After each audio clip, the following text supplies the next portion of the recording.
Chapter 598. Listening to this, everyone sucked in a cold breath without exception. Only Yun Yang's gaze was brighter, his face flushed with excitement. In the end he saw the person he loved the most when she was 19 years old. He took his lover and broke the shackles that this world had placed on her, transcending the rules and soared into the sky. Because, moreover, by using the rules of his great Tao, his lover can also accompany him for eternal life, until the end of time. The skeletal man said softly, "Legend has it that he reversed the time of that world by hundreds of thousands of years." He lifted his head and looked at Dugucho. "If you can be like him and cultivate the rules of Tao to achieve this, you can see her again." But the meaning behind his words was clear. Even though Dugucho was at the pinnacle of this world, he was a rare cultivator in the last 1,000 years, but he could not be compared to that legendary person. The saying that it was impossible to achieve was not a lie. Feng Xiang sighed in melancholy. Lowering his head, he picked up a wine pot and gulped it down. Ling Xiaozue was still seated calmly, an inexplicable agitation surging on his face. Sword intent flowed through him, almost bursting into the clouds. Dugucho turned around abruptly to look at Ling Xiaozue, his eyes gleaming. Faintly he enunciated each word clearly, "Ling Xiaozue? If there's a day where I can really get drunk with you, how about that?" Ling Xiaozue's green robes fluttered despite the absence of wind as he replied softly, "As you wish." It was obvious that Feng Xiang was not the oldest among those present, but he was already the oldest among those who could hardly progress further in their cultivation journey. His lifespan was approaching its end as well. Therefore, Feng Xiang could already be declared hopeless in advance if he wanted to go that far. In spite of this, Dugucho and Ling Xiaozue were still at their pinnacle, and they still had a long way to go. If they could achieve another breakthrough, they could extend their lifespans considerably. It was not impossible even if it meant that they would have an endless lifespan again. Therefore, despite knowing that the road ahead was treacherous and filled with thorns, the two of them were still full of ambition, aiming for the Tao. The skeletal man looked at Dugucho and then at Ling Xiaozue before lowering his head and calculating silently with his fingers. After a while, he lifted his head to look at Yun Yang in surprise before lowering his head again to calculate in silence. "Have you calculated anything?" asked Ling Xiaozue. "So what if I have?" "No matter what I've calculated, it can't be said." The skeletal man heaved a long sigh, but he still said softly, "Both of you are fortunate to have met a benefactor who has allowed your path to continue. Dugu and Ling Xiaozue both have the chance to advance in their cultivation, but you'll have to plan in how your future will be and how it will be. One wrong step and you will be gone forever." Dugucho and Ling Xiaozue frowned and asked at the same time, "Please enlighten us."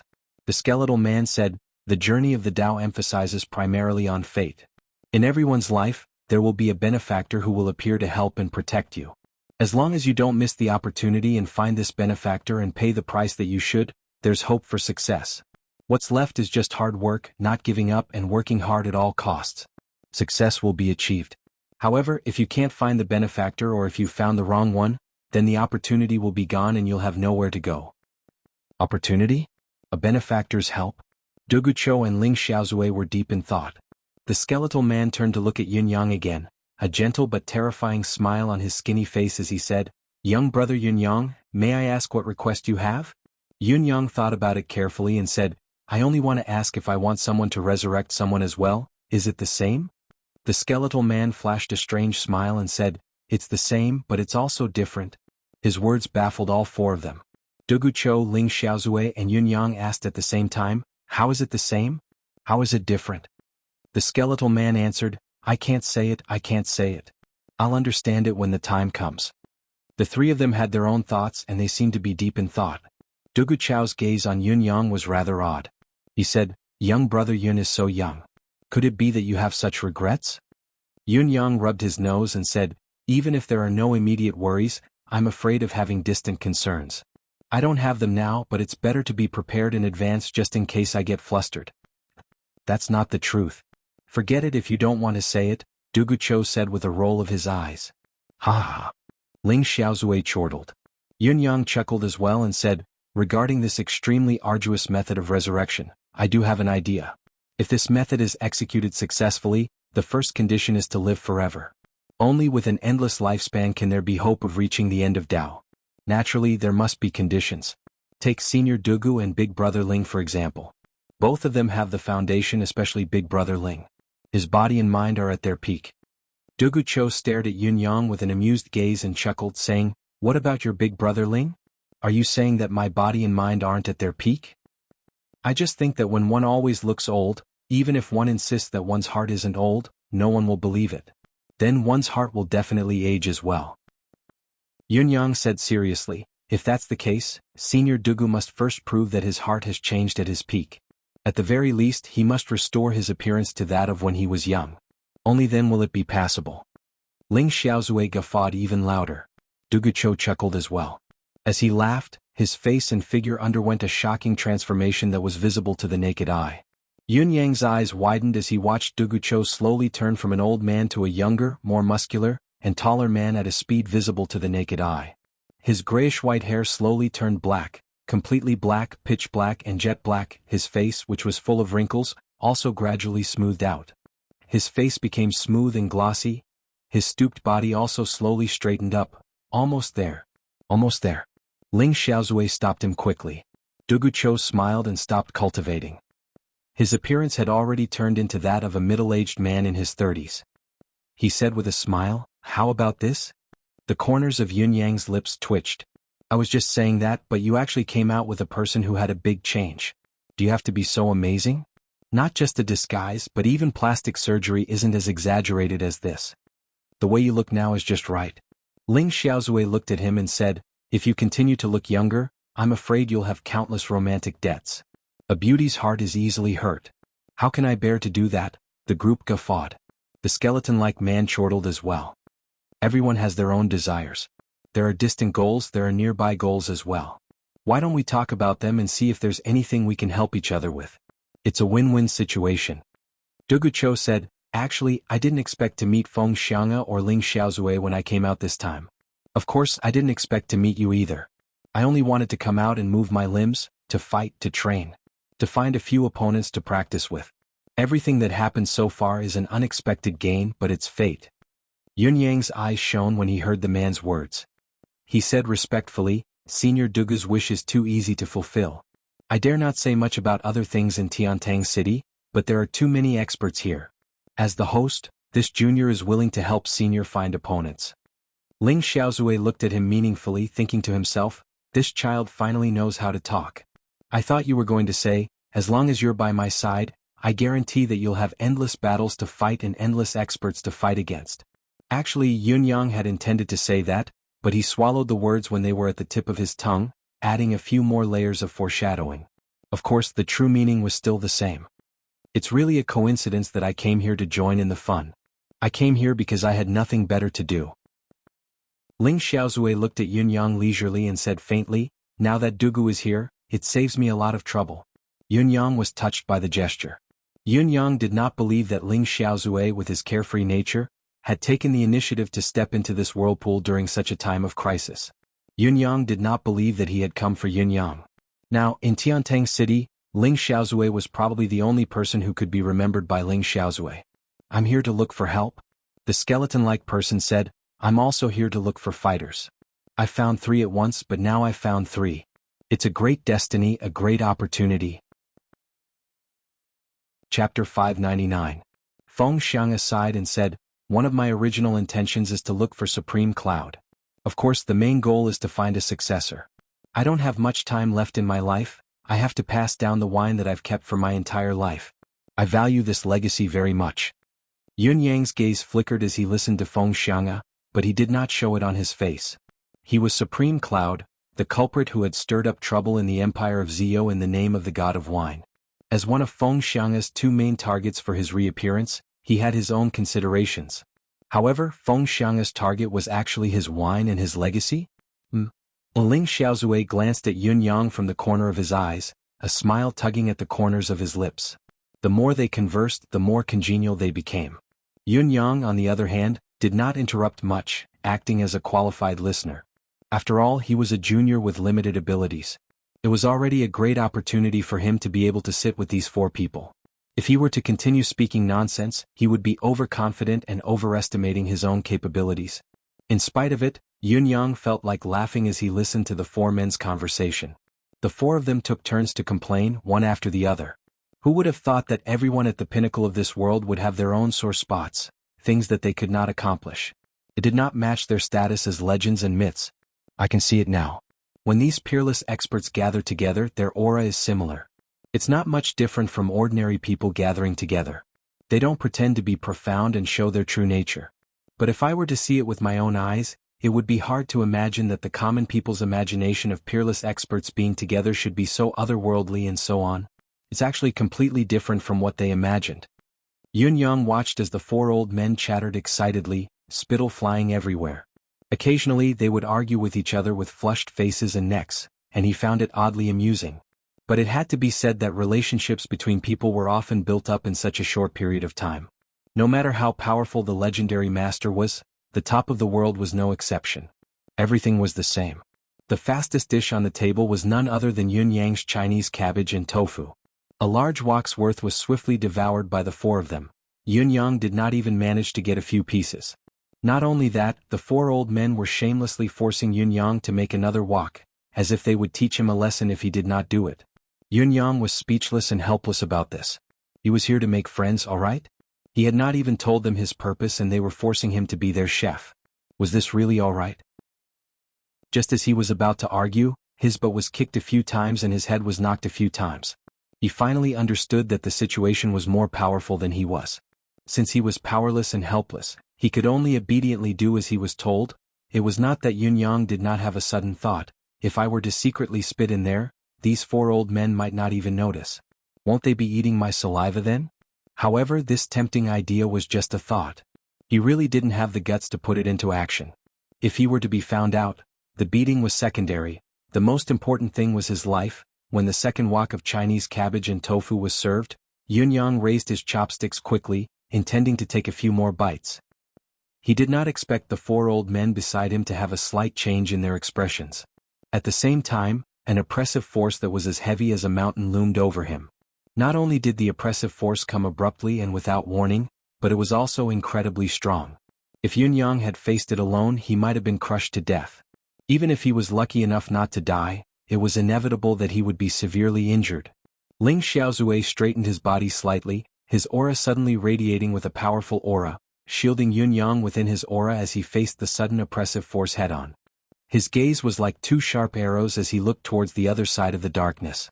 Almost at the same time, Dugucho lifted his head slowly as well, his expression unusually solemn. The skeletal man poured a goblet of wine and said faintly, "They're here. The ones who are looking for trouble with me are here." Before his words echoed in the air, two powerful auras had already appeared in the night sky far away. The aura that any one of the two silhouettes exuded was no weaker than any one of the four who were seated right now. One of the auras suddenly paused and stopped far away, while the other still maintained the monstrous aura that it had when it first appeared, as if it could crush everything in its path. It was as if this person did not take the four peerless experts in front of him, the pinnacle of the world, seriously at all. The insolence and arrogance that came with it could be clearly felt. Dugucho and Ling Xiaozue snorted coldly at the same time. The next moment, time and space froze as if even the air had stopped flowing. In the night sky, a silhouette appeared abruptly. 100 feet in front of the group, a man dressed in black stood tall with his arms behind his back. He was tall and imposing, looking down on the rest. His eyes were like the stars in the sky, overlooking the four men coldly. The newcomer was dressed in black and had black hair. His black hair hung down like a waterfall, following his cheeks all the way to his chest. He just stood there, but in the darkness he was exceptionally conspicuous. At a glance, it was impossible to miss him. Even the sky seemed to have darkened because of his arrival. "Brother Gu, come back with me." The man in black in the sky looked at the skeletal man faintly and said softly, "You've come out to play once. It's about time. It's good for both you and others to stop." The skeletal man smiled and said, "Brother Nyen, why do you have to force yourself?" The man in black in the sky said with a smile, "I don't want to force myself either. However, the truth is unpredictable. This is my position, I have no choice but to do it. But what surprises me the most is, how did you get out?" The skeletal man smiled and said, "I remember telling you that if the time comes, I can leave if I want to. You can't stop me. You won't even know it. Just like you said, you've done it." The man in black sighed softly. "Brother Gu, you do have an unfathomable ability." The skeletal man said, "If that's the case, why don't we go our separate ways? Everyone will be happy." The man in black shook his head slightly and smiled. If we go our separate ways, it's only Brother Gu's happiness, but it's a great disadvantage for me. After all, he extended a hand and said, Brother Gu, your tea is still with me. It's not cold yet. Come back with me, we can enjoy the tea together and laugh at the world. That's a happy ending for both of us. Chapter 600. The man in black's gaze turned as sharp as a blade as he said, Oh, is that so? It's a pity that I don't quite believe you now. Where there's a will, there's a way. Man can conquer nature. This is the truth. If I want to do it, I can do it. Brother Gu, are you really unwilling to leave with me? Dugu Cho suddenly stood up and hollered, Who are you? Don't you think you're standing too high up there and spouting nonsense? The man glanced at Dugu Cho with interest and said, I'm standing high so that I can see further. Dugu Cho, you've retreated from the world for so long. Now that you've reappeared, you're sitting so low. It's destined that you won't be able to see further. Dugu Cho smiled faintly. Is that so? Is that really the case? The man in black answered seriously, Yes. There's a reason why I'm standing high. It's because I've always been at such a height that I can overlook the masses. Dugu, you've been accompanying your wife for too long, so long that you don't know the many changes in the world. Let me give you a piece of advice. Since you've decided to retreat from the world for love, don't act recklessly and stir up trouble in the martial world. It's not a problem to come out for a walk. Leave your wife alone in that valley, won't she be even lonelier? He looked at Dugu Cho with a smile and said, If you don't heed my advice and insist on wandering like this, I'm afraid that your wife won't be lonely there. Dugu Cho's pupils shrunk. Are you implying that you want to send me down to accompany her? The man in black smiled but did not speak. The meaning behind his words was clear. How arrogant! Dugu Cho snorted. Tell me your name. The man in black said faintly, I'm from the Four Seasons Tower. My surname is Nyen. A loud boom resounded. Yun Yang felt as if a bomb had suddenly exploded in his head. I'm from the Four Seasons Tower. My surname is Nyen. The Four Seasons Tower, Mr. Nyen. Today, at this very moment, I've finally met this person, this nemesis, this irreconcilable enmity. Nyen. No wonder he was neither humble nor arrogant when faced with the four experts. He was still as arrogant and confident as ever. The highest leader of the Four Seasons Tower naturally had the confidence to do so. On the other side, Ling Xiaozui looked at the man in black in the sky with a strange gaze and said faintly, Mr. Nyen, why do you have to be so overbearing? Are you really not going to come down and greet your old friend? Mr. Nyen stood in the air with his arms behind his back. His gaze was fixed on Ling Xiaozui. No wonder Gu Chaoyang is so resolute. He has two unrivaled experts backing him up. Not bad at all. Dugu Cho, Ling Xiaozui, with the two of you, we can indeed go against any force in this world. His words were tough, but he had some misgivings in his heart. He was already prepared to leave and not enter Tiantang City. However, he unexpectedly discovered that Heaven's Inquisition, which he had imprisoned for a long time, had actually escaped from that secret place. He had even come to Tiantang City. This was too important to Mr. Nyen and the Four Seasons Tower. Right now, even though he knew that there were four top-notch experts in front of him, he could not show any signs of weakness. No matter what, he had to capture this fellow and bring him back. Otherwise, the consequences would be unimaginable. If they fought, they would have to face Ling Xiaozui and Dugu Cho. However, now that things had come to this, it was impossible for him to lower his voice. He might as well be tough to the end. Dugu Cho said faintly, But you think that our strength is not enough, don't you? Mr. Nyen said, I, Nyen, have never looked down on myself, but I don't have the confidence to say that I can face both of you at the same time. If both of you want to be safe, no force in this world will be able to shake you. However, why do both of you want to go against the Four Seasons Tower? Even if both of you are peerless in this world, when it comes to going against the Four Seasons Tower, I don't think it's a good feeling. Ling Xiaozui said, It's not like I haven't tried it in the past. I'm still living a carefree life now. Thinking about it, what's the harm in trying it one more time? Now that I have Brother Dugu's help, the one who should be troubled is the Four Seasons Tower, am I right? Mr. Nyen smiled and said, You Ling Xiaozui are still the old Ling Xiaozui, but the Four Seasons Tower now is no longer the Four Seasons Tower of the past. If both of you are in the mood, the Four Seasons Tower will certainly entertain you. We won't disappoint both of you. His words were extremely blunt, and he didn't conceal the intent to threaten Qin Shi at all. It could be said to be extremely blunt, and it was no different from challenging Qin Shi to a duel. Ling Xiaozui's expression darkened. One of his hands slowly reached for the hilt of his sword, his aura surging.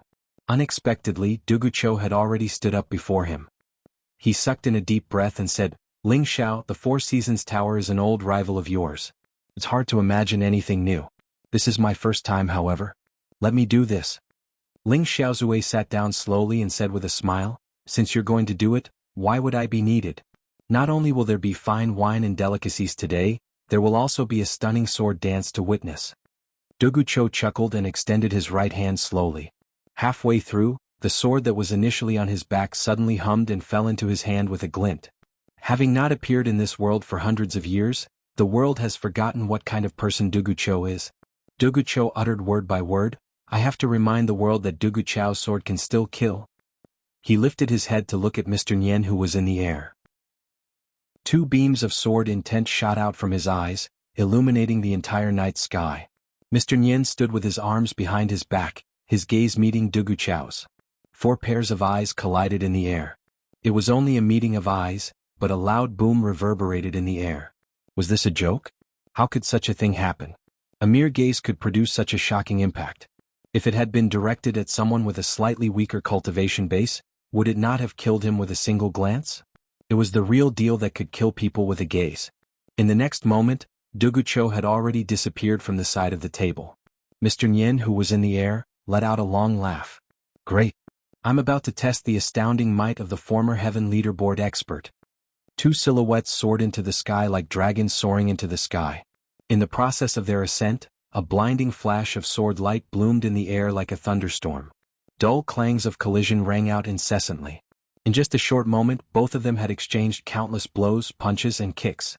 With another loud boom, both of them were flung backward in the air due to the immense impact. Just as their retreating shadows were reflected in the eyes of the people below, they were entangled once more in the next moment. Loud clangs rang incessantly in the air. Yun Yang strained his eyes to watch, unwilling to miss even the slightest detail of such an earth-shattering battle. Only by understanding the limits of Mr. Nian's ability as much as possible could his revenge plan succeed. Dugucho was obviously one of the few people in this world who was qualified to trigger Mr. Nian's full combat power. Yun Yang watched as the sword light flashed and split into 3 like magic. They were 3 identical swords, and all 3 swords, without exception, were exuding a startling sword light as they slashed out.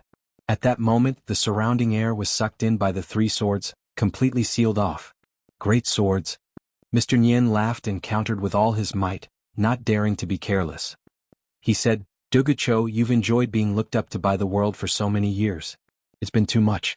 So what if you were the Heaven Leaderboard's #1 back then? Now, you don't even have a Heaven Leaderboard anymore. You're destined to be overthrown by the waves behind you. Since you don't know when to stop, this reputed one shall teach you a lesson today." Chapter 601. Dugucho did not say a word. His expression was cold and his gaze steady. He was neither impatient nor impatient. His sword light was neither too fast nor too late, but it rolled out like a great river, forming waves of sword light in the air.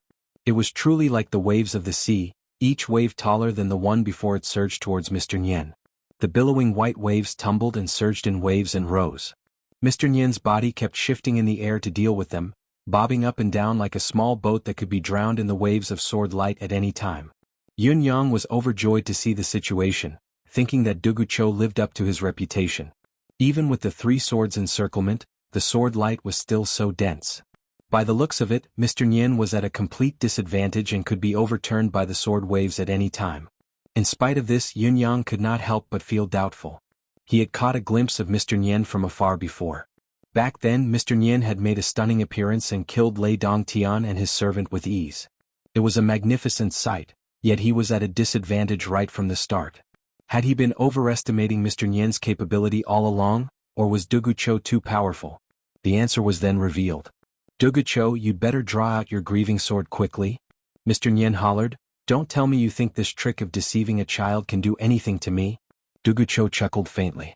"You want me to use the grieving sword? You don't deserve it." With another loud crash, the sword light that was initially dense and orderly in the sky scattered like a meteor explosion.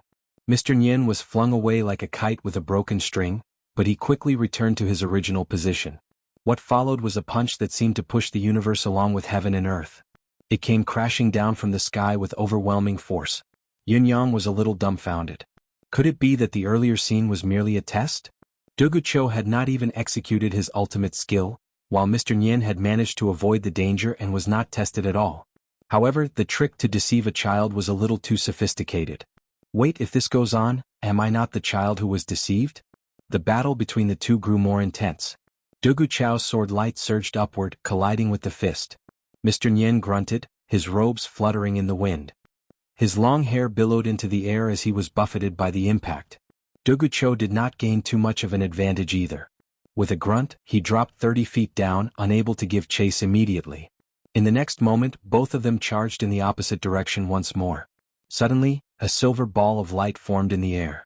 Both of them were within it, exchanging blows with incredible speed. From below, it was impossible to tell which of them was Dugucho and which was Mr. Nyen.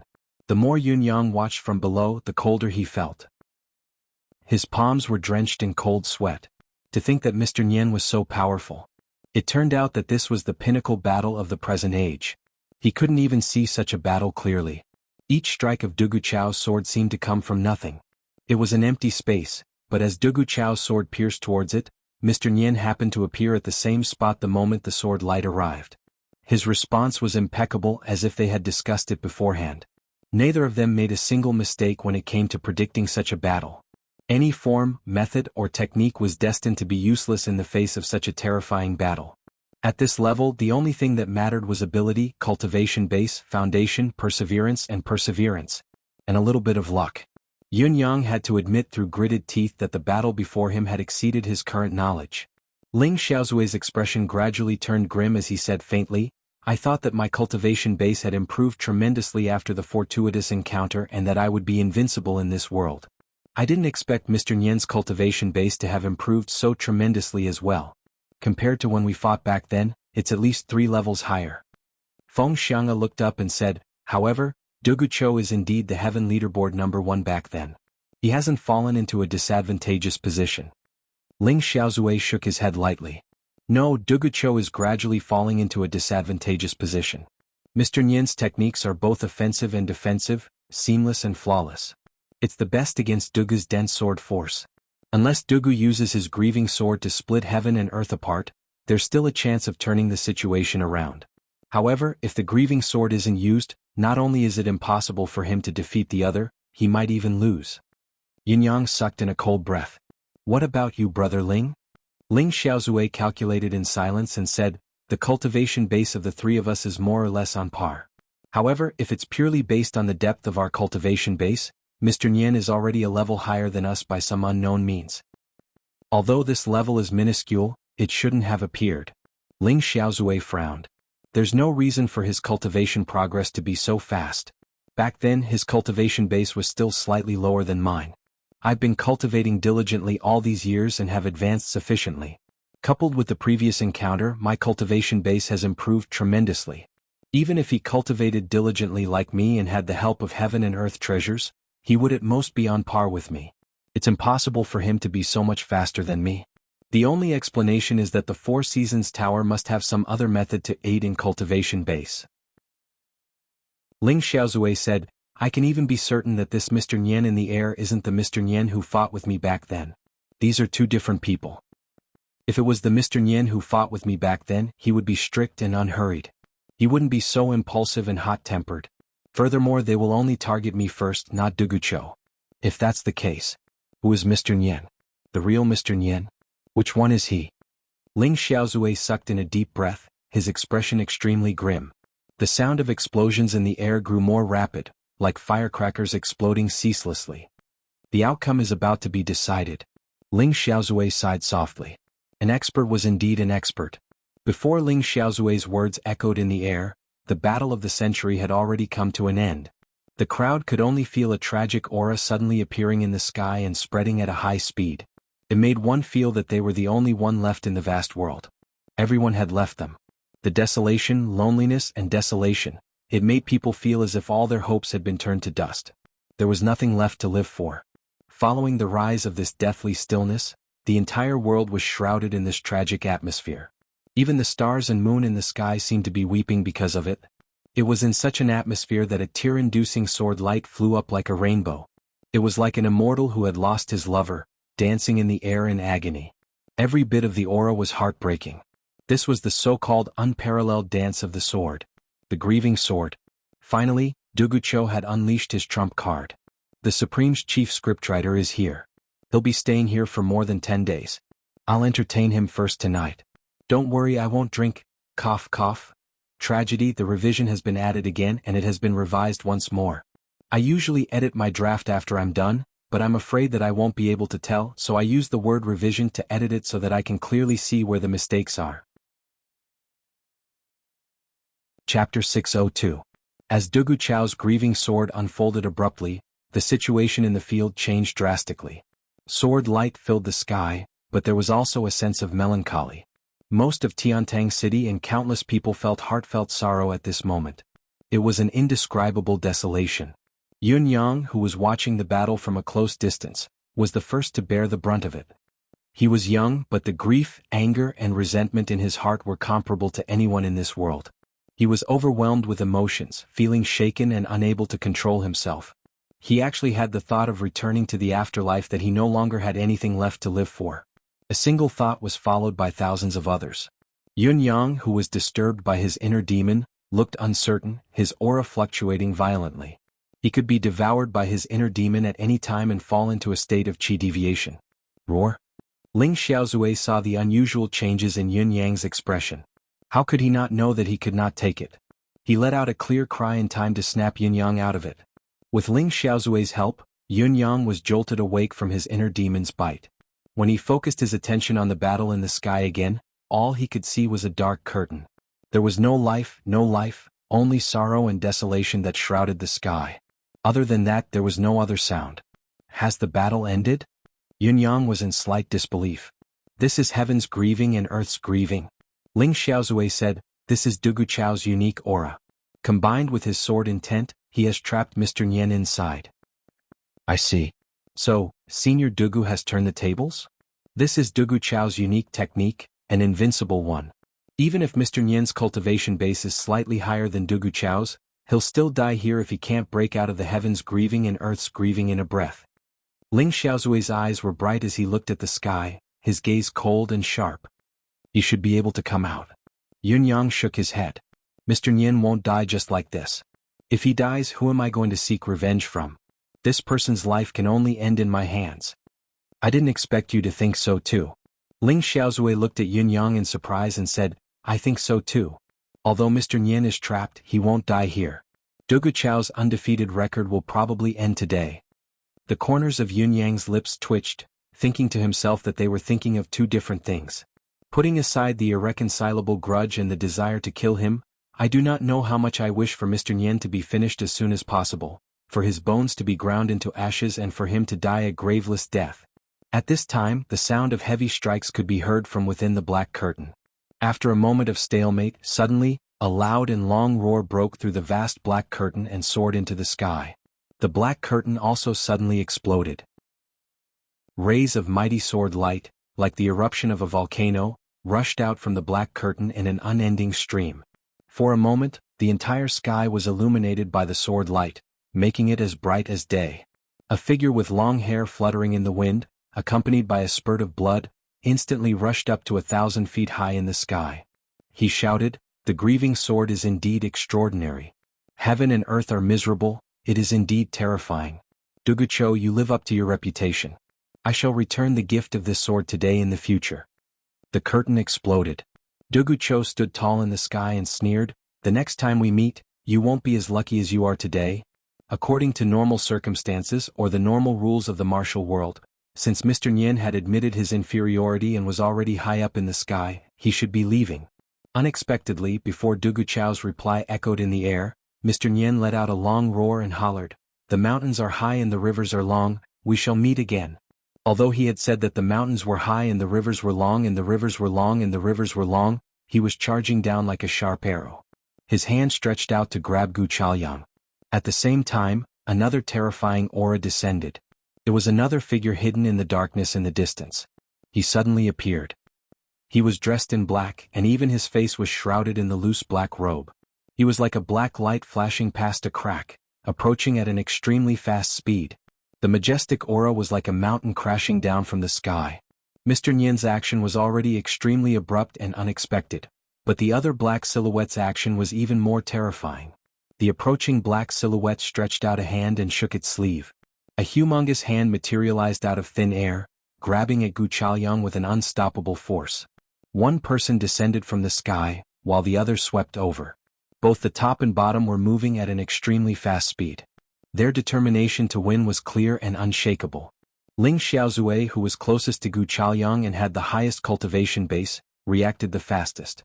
With a clear roar, a dazzling sword light exploded in his hand without warning. At the same time, his body that was initially as steady as a mountain left dozens of shadows in the air. Each shadow had a sword light gleaming in their hands as the sword light shot out in all directions. Dugucho, who was in the air, did not let his guard down, following suit. For a moment, the two great swordsmen attacked with all their might, targeting Mr. Nian and the other black silhouette. "I've been waiting for you." Ling Xiaozue's cold voice rang. His sword light was boundless and unstoppable, forcefully intercepting the black silhouette coming from the ground. Almost at the same time, Feng Xiang'e moved as well.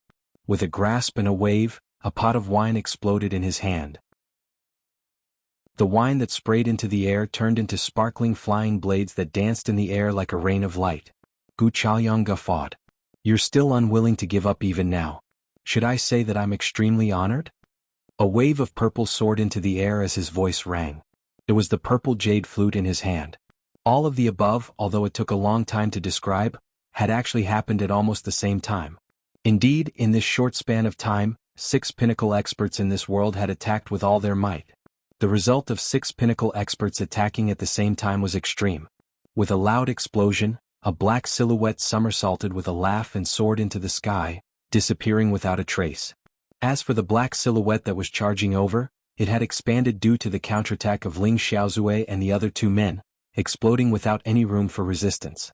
However, a hand, a long slender arm that was as smooth as jade, appeared unexpectedly and stretched out. How long could a person's hand be, even with the addition of an arm? To an ordinary person's knowledge, it did not seem to be very long. However, the arm that had appeared out of nowhere had completely overturned the world's understanding in this aspect. As it stretched out, the arm seemed to be able to stretch endlessly. With a loud smack, it struck Yun Yang's chest.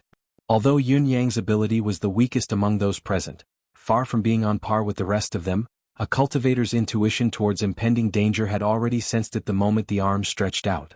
He reacted immediately, and with a loud cry, his saber came slashing down. It was a pity that the large hand had completely ignored Yun Yang's saber, passing through the saber light and landing squarely on Yun Yang's chest. Bam, bam, bam. After 4 consecutive thuds, the black-robed man soared into the sky. "Ling Xiaozue, if you still want your young brother's life, bring Gu Chaoyang and come to Spirit Breeze Mountain within 3 days to exchange with me." Ling Xiaozue and the other 3 men were even more enraged. They attacked with all their might, their aura even stronger than before. Suddenly, a thick cloud of smoke billowed from the black-robed man, covering the entire sky in an instant. Hundreds of bangs rang out in the thick fog. With a hoarse laugh, the black silhouette had already escaped into the sky. Even when Dugucho and Ling Xiaozue's sword light were in pursuit, they could no longer catch up to the silhouette in the sky, for the latter had already vanished mysteriously. No one in this world can counter the cycle of 4 seasons palm. Ah. Chapter 603. There was no one in the air anymore, but a long laugh rang in the air as a pool of blood fell to the ground. It was obvious that it was the blood that the man in black had spat out during his escape. The blood that he had spat out was different in nature from the blood that came from wounds caused by weapons. It was apparent that although the man in black who had appeared later was exceptionally capable, he could not match the combined attack of 4 experts of the same level. He had been injured in the end. However, the outcome was not that the other party was at a disadvantage.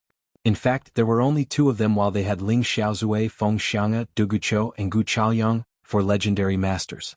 Yet the other party could still strike and retreat in one piece. Before he retreated, he had even injured Yun Yang. Not only was his cultivation earth-shattering, but his battle accomplishments were even more shocking, terrifying, and shocking to the ears. It was also at this moment that the dark clouds in the sky suddenly dispersed, revealing a huge hole that was 100 miles wide. The clear night sky and the bright moon were revealed. It was the shockwave of the 6 experts' power that had just soared into the sky, but it was enough to shatter the clouds in the sky. Ling Xiaozui and Du Guqiu floated down from the sky at the same time, their expressions solemn. Why aren't we giving chase? Feng Xiang'e was rather displeased. We won't be able to catch up. Both of them shook their heads at the same time, their expressions grim. Exchanging glances, they saw the shock in each other's eyes and were even more astonished. They did not expect the Four Seasons Tower to have such top experts and unparalleled experts other than Mr. Nian. It was just that the cultivation base of the 2 people who had appeared here was not weaker than both of them. If all the Four Seasons Tower's experts had come, how high would their overall combat power be? How high would it be? The Four Seasons Tower? Du Guqiu's eyes were burning with fighting spirit. I won't have to worry about being lonely in this martial world anymore. Ling Xiaozui had already landed in front of Yunyang. Young brother, how are you? Yunyang looked at his chest in slight confusion. After cultivating for a moment, he murmured, I don't seem to feel anything. What cycle of 4 seasons palm? That Black Shadow's hand had clearly slapped his chest 4 times. The cycle of 4 seasons palm was frighteningly powerful, but he didn't feel anything at this moment. Yunyang was utterly bewildered. That kind of peerless master wouldn't do it just to greet him, right? Especially those last threatening words, how could they be empty words? However, he didn't even feel the slightest tremor, nor did he feel any pain. This matter was really strange. Ling Xiaozui's expression changed as he heard the man's words. He grabbed Yunyang's hand and sent a surge of refined energy into Yunyang's body, inspecting his limbs and bones, meridians, and all the hidden parts of his physical body. There was nothing that he could not see. However, after a long time, his expression became more and more strange. Du Guqiu came to Yunyang's side as well and asked in a low voice, the rumored cycle of 4 seasons palm is incomparably vicious. No matter what cultivation base the victim has, the victim will only have 4 days to live. How is young brother doing now? The essence of the cycle of 4 seasons palm is to categorize the victim's life into 4 stages, like condensing the 4 seasons into 4 days. The first day is spring, equivalent to a person's youth, the qi and meridians are clear and strong. The second day is the prime of one's life, the pulse is long. However, when it comes to the 3rd day, the sun gradually sets and sets in the west. When it comes to the 4th day, the victim grows old and his life comes to an end. In the end, everything returns to nothingness. The winter season is a symbol of death. Feng Xiang'e came over as well. He was known as the phantom physician god of wine, so naturally he had his own expertise in the art of healing. He observed Yunyang's expression carefully. Only Gu Chaoyang was unfazed, not at all anxious. He said faintly, what a waste of a table full of good food and wine. It's hard to have such a feast in this lifetime. He sighed and went around to look for wine jars that had not been knocked over. Du Guqiu's expression slowly turned odd as well. No matter how many times he checked, he could not find any signs of Yunyang's body being affected. The 3 of them, Yunyang, Du Guqiu and Ling Xiaozui, were all looking at Feng Xiang'e in bewilderment. After all, Feng Xiang'e was the relative expert in this field among the people present. They obviously did not know as much as Feng Xiang'e when it came to injuries in the cycle of 4 seasons palm. Feng Xiang'e grabbed Yunyang's hands, then his left hand, then his right, then his right, then his right, then his right for Yunyang to undo his shirt. Finally, an odd expression similar to that of Ling Xiaozui and the rest appeared on his face. His eyes were wide open as he murmured, What is going on? Is it really just a bluff? Isn't this too strange? The 3 experts looked at each other, perplexed. Everyone had seen it clearly just now. The black-robed man had risked his injuries to force his way out of the encirclement and seized the opportunity to slap Yunyang 4 times. His threat was still ringing in everyone's ears. It was definitely not fake. The effects of these 4 strikes were obvious. They must be extremely vicious and difficult to cure. His motive for doing so was obvious, as one could well imagine. Yunyang was Ling Xiaozui's little brother and he cared for this little brother dearly. He might even owe Yunyang a huge favor due to certain circumstances. That was why he had injured Yunyang with a unique skill that no one could save, forcing Ling Xiaozui to trade Gu Chaoyang for the cure. Whether Ling Xiaozui made the trade or not, he would feel terrible. At the very least, he could plant a dangerous knot in Gu Chaoyang's heart. In such a situation, a gap might appear in this powerful alliance. Everyone present could think of the motive. It was because they could think of it that they could not understand Yunyang's condition. After multiple observations, the 3 of them had come to the same conclusion. Yunyang was not injured at all. What was more, Yun-yang himself agreed with this conclusion. Hence, the four of them were at a loss. This did not seem to be explainable. They had made such a bold move, not hesitating to suffer the backlash from the combined attack of the world's top 3 experts and sustaining injuries to obtain this opportunity. They had even left when the other party thought that he had everything under control. Yet, in the end, none of their tricks had been used on Yun-yang. Was this not the strangest thing in the world? Chapter 604. Yun-yang, as one of the parties involved, do you feel anything strange? Feel free to tell me if there's anything wrong, uncomfortable, or uncomfortable. Ling Xiaozue was rather nervous. Ling Xiaozue could not help but feel nervous. What kind of person was Mr. Nian? How could the palm strike that he had plotted and was determined to succeed be taken lightly? What was more, the cycle of 4 seasons palm was a cycle of 1 palm strike. Yun-yang had been struck 4 times and was on the brink of death. Without a skilled cultivator's profound cultivation base to prolong his life, he would have died at any time. Otherwise, how could he further weaken his side's overall capability? Yun-yang was unusually puzzled about this as well. If Ling Xiaozue could think of it, how could he, as the supreme thinker, not think of it as well? In spite of this, the reality was that he had cultivated carefully and checked his body repeatedly, but there was nothing out of the ordinary. As one of the parties involved, Yun-yang had felt an inexplicable force invading his body forcefully the moment he was struck. At that moment, Yun-yang felt a sense of hopelessness. My life is over. Mr. Nian must have seen through my true identity. However, after that moment of despair, there was no more feeling, not even the slightest bit needed to be said. In particular, that strange and inexplicable sinister power had completely disappeared without a trace. What was going on? Yun-yang was perplexed. Gu Chaoyang raised his head and drank a pot of wine, saying, "It's said that heaven blesses the kind. I've escaped another disaster. Looks like you brothers don't have to tie me up to exchange for the antidote anymore. Spirit Breeze Mountain in 3 days. TSK, how frightening." Dugucho asked, "Are you sure you're all right? Could there be some other hidden injuries?" Dugucho asked. Ling Xiaozue and Feng Xiang'e looked at each other, speechless.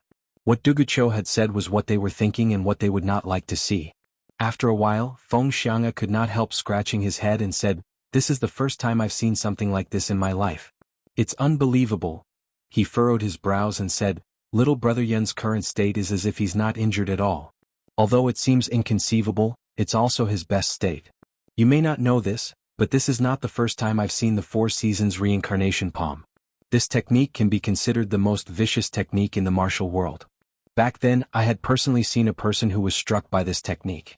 According to the description of the person who was struck by this technique, the first day after he was struck by this technique, he was refreshed and radiant.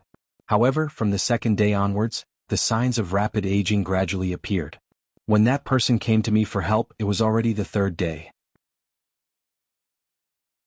Be it emotional or logical, he would not take the risk." Gu Chaoyang sighed, looking at Yun-yang helplessly. He actually wanted to say, "There's no need to look at this child's fate at all. Nothing will happen to him. This is destiny." Destiny, do you know that?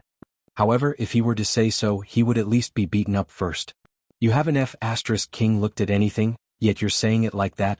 Aren't you asking for a beating? How is it destiny? You're being so perfunctory and perfunctory. Do you have a guilty conscience? Do you want to die and be shameless? This young Master Yun's life is very tough. It's too tough. Looking at Yun-yang's physiognomy, Gu Chaoyang sucked in a breath and said, "It's like being a lifelong virgin who's been tough to death. It's secondary that he gets stronger when he meets the strong. He doesn't die when he meets the strong. He turns misfortune into fortune when he meets it.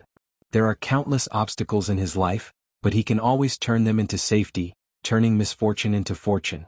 He can even receive endless help in his encounters. Such a fate, unless it's a giant beyond this galaxy, can be shaken? To put it simply, the future is bound to be a smooth and bumpy road. There's no need to be mindful of the bumps in front of us. As for the recent fortune, it's only a temporary setback when a trapped dragon is about to break free. When the time comes, the wind and clouds will converge and the help from all sides will be unobstructed. As long as you're careful, there's no need to worry about anything." Ling Xiaozue said angrily, "I think you're asking for it. Who do you think you're bluffing? You were talking about the limit of the galaxy just now and now you're talking about beyond it. Can you be any more ridiculous? Do you really think I dare not capture you? Also, what do you mean by a smooth and bumpy road? What nonsense are you spouting? Gu Chaoyang said angrily, what else can I say if I'm not bluffing at this juncture? His physiognomy. What do you king know? In his exasperation he actually cursed directly, like a different person from his previous magnanimous self. Gu Chaoyang was truly frustrated. How could Yun Yang's fortune be so easily spoken about? If I were to king say it, I'd probably be struck by a bolt of lightning the moment I open my mouth. Would you be responsible? Chapter 605. Ling Xiaozui's expression lightened slightly. Hearing Gu Chaoyang's words, he could confirm that Yun Yang was indeed fine. Everything else was not important. While he was relieved, he was also filled with endless bewilderment. Mr. Nian's earth-shattering arrival had turned out to be a mishap in the end. Wasn't this too much of a joke? How could he not be a son? Yun Yang had a guess in his heart. Was it because of the endless divine art that he did not show any signs of being hit? Or was it because of Emmy? However, why hadn't such a situation occurred before? In the past, when he faced off against He Hanqing, he couldn't help but suffer heavy injuries and almost lost his life. The danger wasn't inferior to today's in the slightest. Why didn't a similar situation occur? This was really thought-provoking and extremely puzzling. His guess was right. If Mr. Nian had executed the art with brute force, Yun Yang would have become a pile of minced meat by now. However, Yun Yang was naturally immune to such an insidious art. The endless divine art, as the name suggested, was endlessly multiplying. No matter how the four seasons changed, the endless divine art would never stop growing. It would not affect him at all. The reason was that the endless divine art could destroy the insidious force of the endless divine art.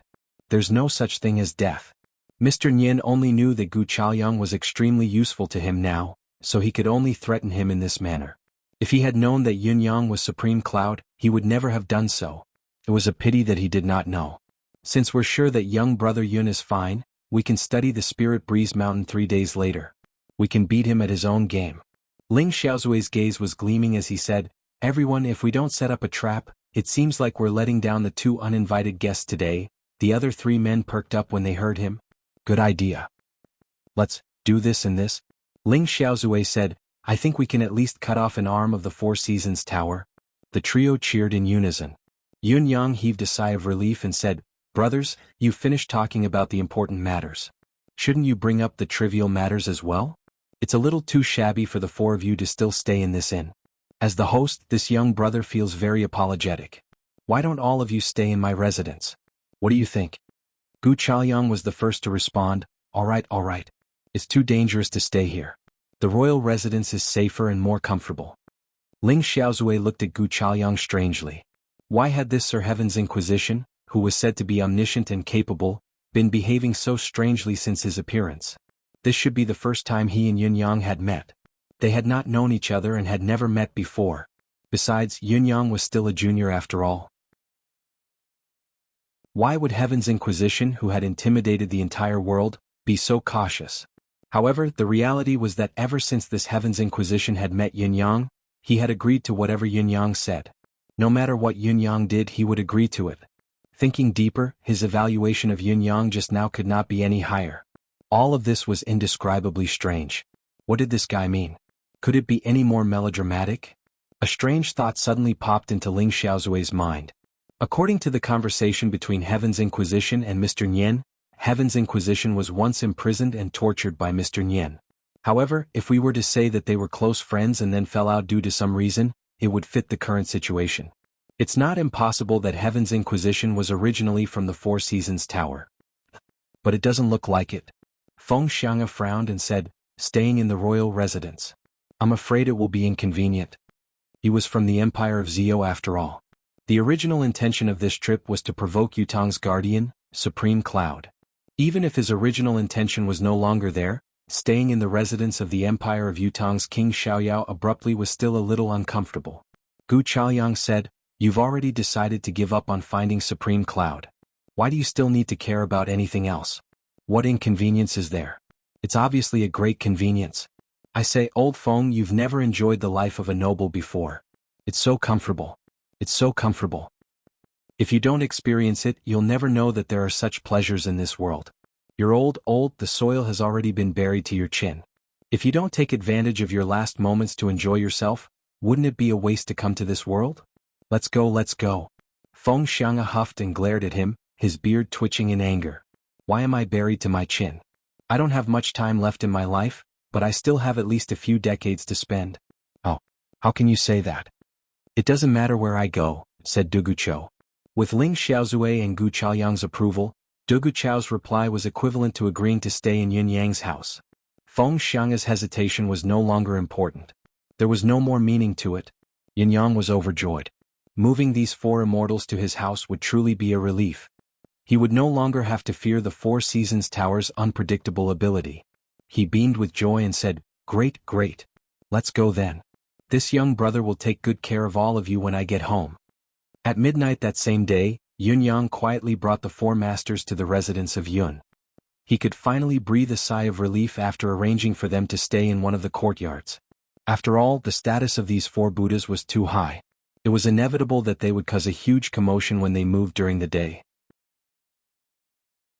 It was best to move in the middle of the night to avoid detection. Of course, Yun Yang's intention to conceal his own force was also part of the plan. With these four people in charge, how could it be possible that no one would come to attack him? He had to make the best use of his resources and talents. Initially, I only wanted to see if I could build a relationship and borrow their strength to facilitate my future plans. Even if it's hard to borrow their strength, I still have to find out the reason they came to Tiantang City so that there won't be any complaints when I shift the blame to someone else. I didn't expect to bring them home directly. It's unexpectedly perfect. Yun Yang planned in his heart. Duguchou stood in the courtyard and took a deep breath, saying, "The air here, the spiritual qi seems to be more abundant than other places." "Yes, much more abundant." Ling Xiaozue said, "That's right. Even if it's a rather famous holy land of cultivation, it's probably nothing more than this. Cultivating here is not only beneficial, it's also twice the result with half the effort." Feng Xiang'a and Gu Chaoyang had gone to their rooms to discuss some private matters, leaving only the two of them to look at the living environment. One should not assume that sophisticated cultivators had no requirements for the living environment.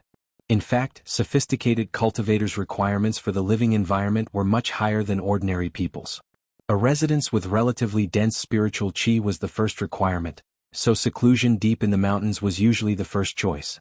This was because the more populated a place was, the thinner the spiritual qi was. Secondly, it would be better if there were all sorts of spiritual ingredients in the diet. The so-called spiritual ingredients were, of course, the ingredients that Yun Zuyu had used to entertain Yun Yang the other day. Chapter 606. Of course, to fulfill these requirements, it had to be built on an extremely rich material foundation. If one did not have an extremely high financial capability, it would be a myth to create a spiritual atmosphere that was like a sacred cultivation ground in a secular gathering place like Tiantang City. "Ling Xiao, what is your relationship with this young Master Yun?" This question had been bothering Duguchou for the entire night. "A very, very good relationship." Ling Xiaozue smiled. "Don't you think this young man is very pleasing to the eye? I won't be stingy with him." Duguchou nodded. "This young fellow Yun Yang is quite a nice person indeed, but he's not to the point where you and I have to lower ourselves to befriend him. I want to hear the truth. Be straightforward." Ling Xiaozue chuckled. "If you haven't experienced his benefits personally, all arguments are just empty words. I believe that after spending some time with him, you'll understand that being friends with him isn't just an opportunity for him." "I hope so," Duguchou replied faintly. "How are your injuries?" Ling Xiaozue asked. "It's fine." Duguchou chuckled dryly. "I've only suppressed a breath of sword energy, nothing else. The other party has the ability to force me to use the grieving sword. How can I remain unscathed in such a situation?" Ling Xiaozue nodded lightly. "Be careful. Don't be careless." Duguchou was obviously unconcerned as he said, "How can I not understand this? It's just that Mr. Nian's ability has exceeded my expectations, but it's not to the extent where he can truly hurt me. It's fine indeed." As he spoke, his gaze suddenly froze. "What is that?" As he suddenly stretched out his hand, a tyrannical force was released, and a little white cat that was originally lying on the roof was pulled into his hand. The little cat meowed and bared its teeth. It turned around angrily and struggled with all its might, but it could not break free. Duguchou held the kitten in his palm, marveling as he studied it. "Look at this, Ling Xiao. This little thing's camouflage is really impressive. I only noticed it when it sneaked all the way to our rooftop. This is amazing." Duguchou sighed. As he spoke, he suddenly fell silent. His eyes widened as he exclaimed in surprise, "Ling Xiao, this isn't a cat." Rubbing the palm-sized thing in his hand, he lifted it up and looked at it. Ling Xiaozue sighed with a smile, wondering how long it had been since Dugucho had appeared. It took him so long to distinguish a cat. How could he not recognize it just by listening to its voice? Meow meow meow, does your tiger meow like that? Besides, a tiger wouldn't be that small. He could only move closer to take a look. With a single glance, he couldn't help but widen his eyes in astonishment. This is an eclipse panther? But how can an eclipse panther cub be so strong? The little fellow struggled pitifully in Duguchao's palm, but under the restraint of Duguchao's overwhelming power, he could not even change his form, let alone escape. He could only lift his head to look at Ling Xiaozue, his gaze pitiful and pitiful. It was a pitiful sight. At this time, a white figure suddenly appeared and a cold voice sounded, "Who are you? Hurry up and put down Big White." It was Baishua. Under the moonlight, Baishua stood tall in his snow-white robe. His brows were slanted, and his demeanor was dazzling. His gaze was eerie. With a hand on the hilt of his sword, he glared at the duo coldly, his desire to fight brimming. If it were not for the fact that they were in the residence of Yun and Baishua knew that the other party was not an outsider, he might have already drawn his sword and attacked. This little fellow was Big White. Every night, this fellow would return to the residence of Yun from Nanan's place to reunite with his brothers. It was just that during this period of time, Big Whitey was not only anxious but also anxious. He did not know when Whitey 2 and Whitey 3 would return. Worried about them, Big Whitey came back even more frequently. Who would have thought that as soon as he came back tonight, before he could even land, he would be caught by someone? This was something that had never happened before. Big White growled inwardly, "Your father wasn't even on guard and you caught me? This is my home, that's why I was so unguarded. Put me down if you have the guts and we'll start again." It was a pity that Dugucho could not understand a single word no matter how it called out to him. Even if he could, Dugucho might not have done so. The outcome had already been decided, there was no need to try again. Although the Eclipse Panther cub before him possessed extraordinary abilities, it was not enough to catch the attention of people like Dugucho and Ling Xiaozue. Being surprised was already the limit. Even if one was completely alert and gave it his all, the outcome would not be any different when faced with an absolute difference in ability. "What if I don't let go? What do you dare to do?" Dugucho asked, looking at Baishua with interest. "Don't let go?" Before Baishua could speak, someone said, "If you don't let go, you'll have to ask this young master if I agree to it or not." As he said this, he saw a guy with a body full of lush green color walk over with swaying steps. Dugucho was even more intrigued as he chuckled. "Who are you then?" "This young master is—" Just as the person walked over, he was halfway through his sentence when he saw Ling Xiaozue. With an instinctive yelp, he turned to leave, mumbling, "Why did you come here to pee? Where's the toilet?" As he mumbled, he ran as fast as he could like he was being chased by a dog. In the blink of an eye, he was long gone. Dugucho was speechless for a moment. Could it be that this fellow was a psychopath? It was already eye-catching to be dressed in green, and his tone was so arrogant. Yet, he had turned to run without finishing his sentence? Was his excuse too lousy? Ping? You came to the middle of the yard to look for the toilet in the middle of the night? Is your toilet in the middle of the yard? He was simply making irresponsible remarks that were unreasonable. A strange smile hung on the corners of Ling Xiaozue's lips. Wasn't this the child from whom he had bumped into the other day? It was rare that he still remembered me. His memory wasn't bad at all. Dong Tianling had almost peed his pants in fright as he hurried along the way. He felt his scalp prickle and chills run down his spine. The soles of his feet were numb as well. The last time he had met this fellow, he had almost peed his pants. This time, it was the same fellow who had almost peed his pants again. It was 2F** King dangerous. I realized that I've been going against these top-notch experts all my life, encountering them one after another. Dong Tianling shuddered. He had not thought of coming out to pee this time, but the fright had made him feel the urge to pee. He felt that he would really be doomed if he had been any later.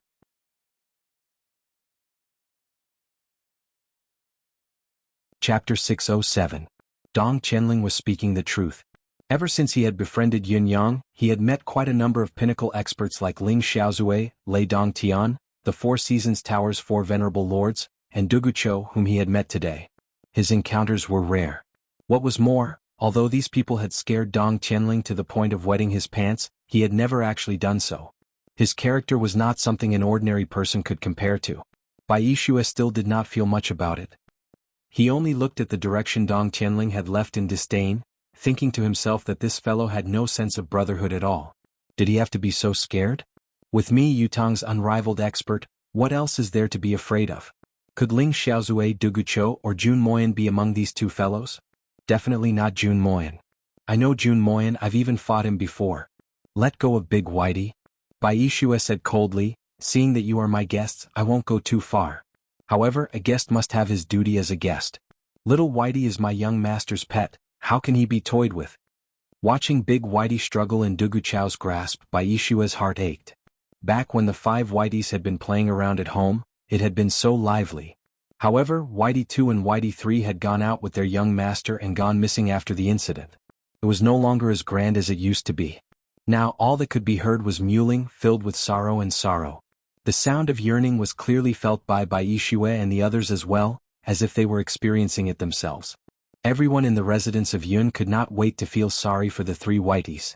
Now, one of them had been caught by this fellow and was being played with. Although they were in their own home, Bai Yixue was already fuming with rage as he watched Big Whitey's aggrieved state. Dugucho chuckled and said, "It's not difficult for me to let it go. What do you want?" Bai Yixue asked angrily. Dugucho replied, amused, "As long as you win me, I'll let it go.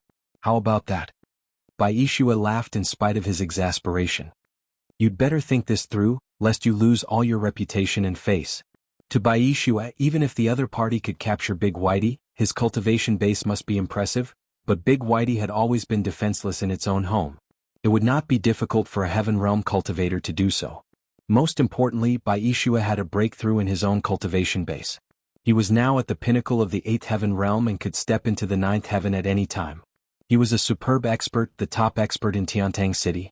He was not even afraid of Jun Moyan, how could he be afraid of him? Moreover, Dugucho had already returned to his natural state. His essence was contained within him, so nothing could be seen, even his aura was hidden.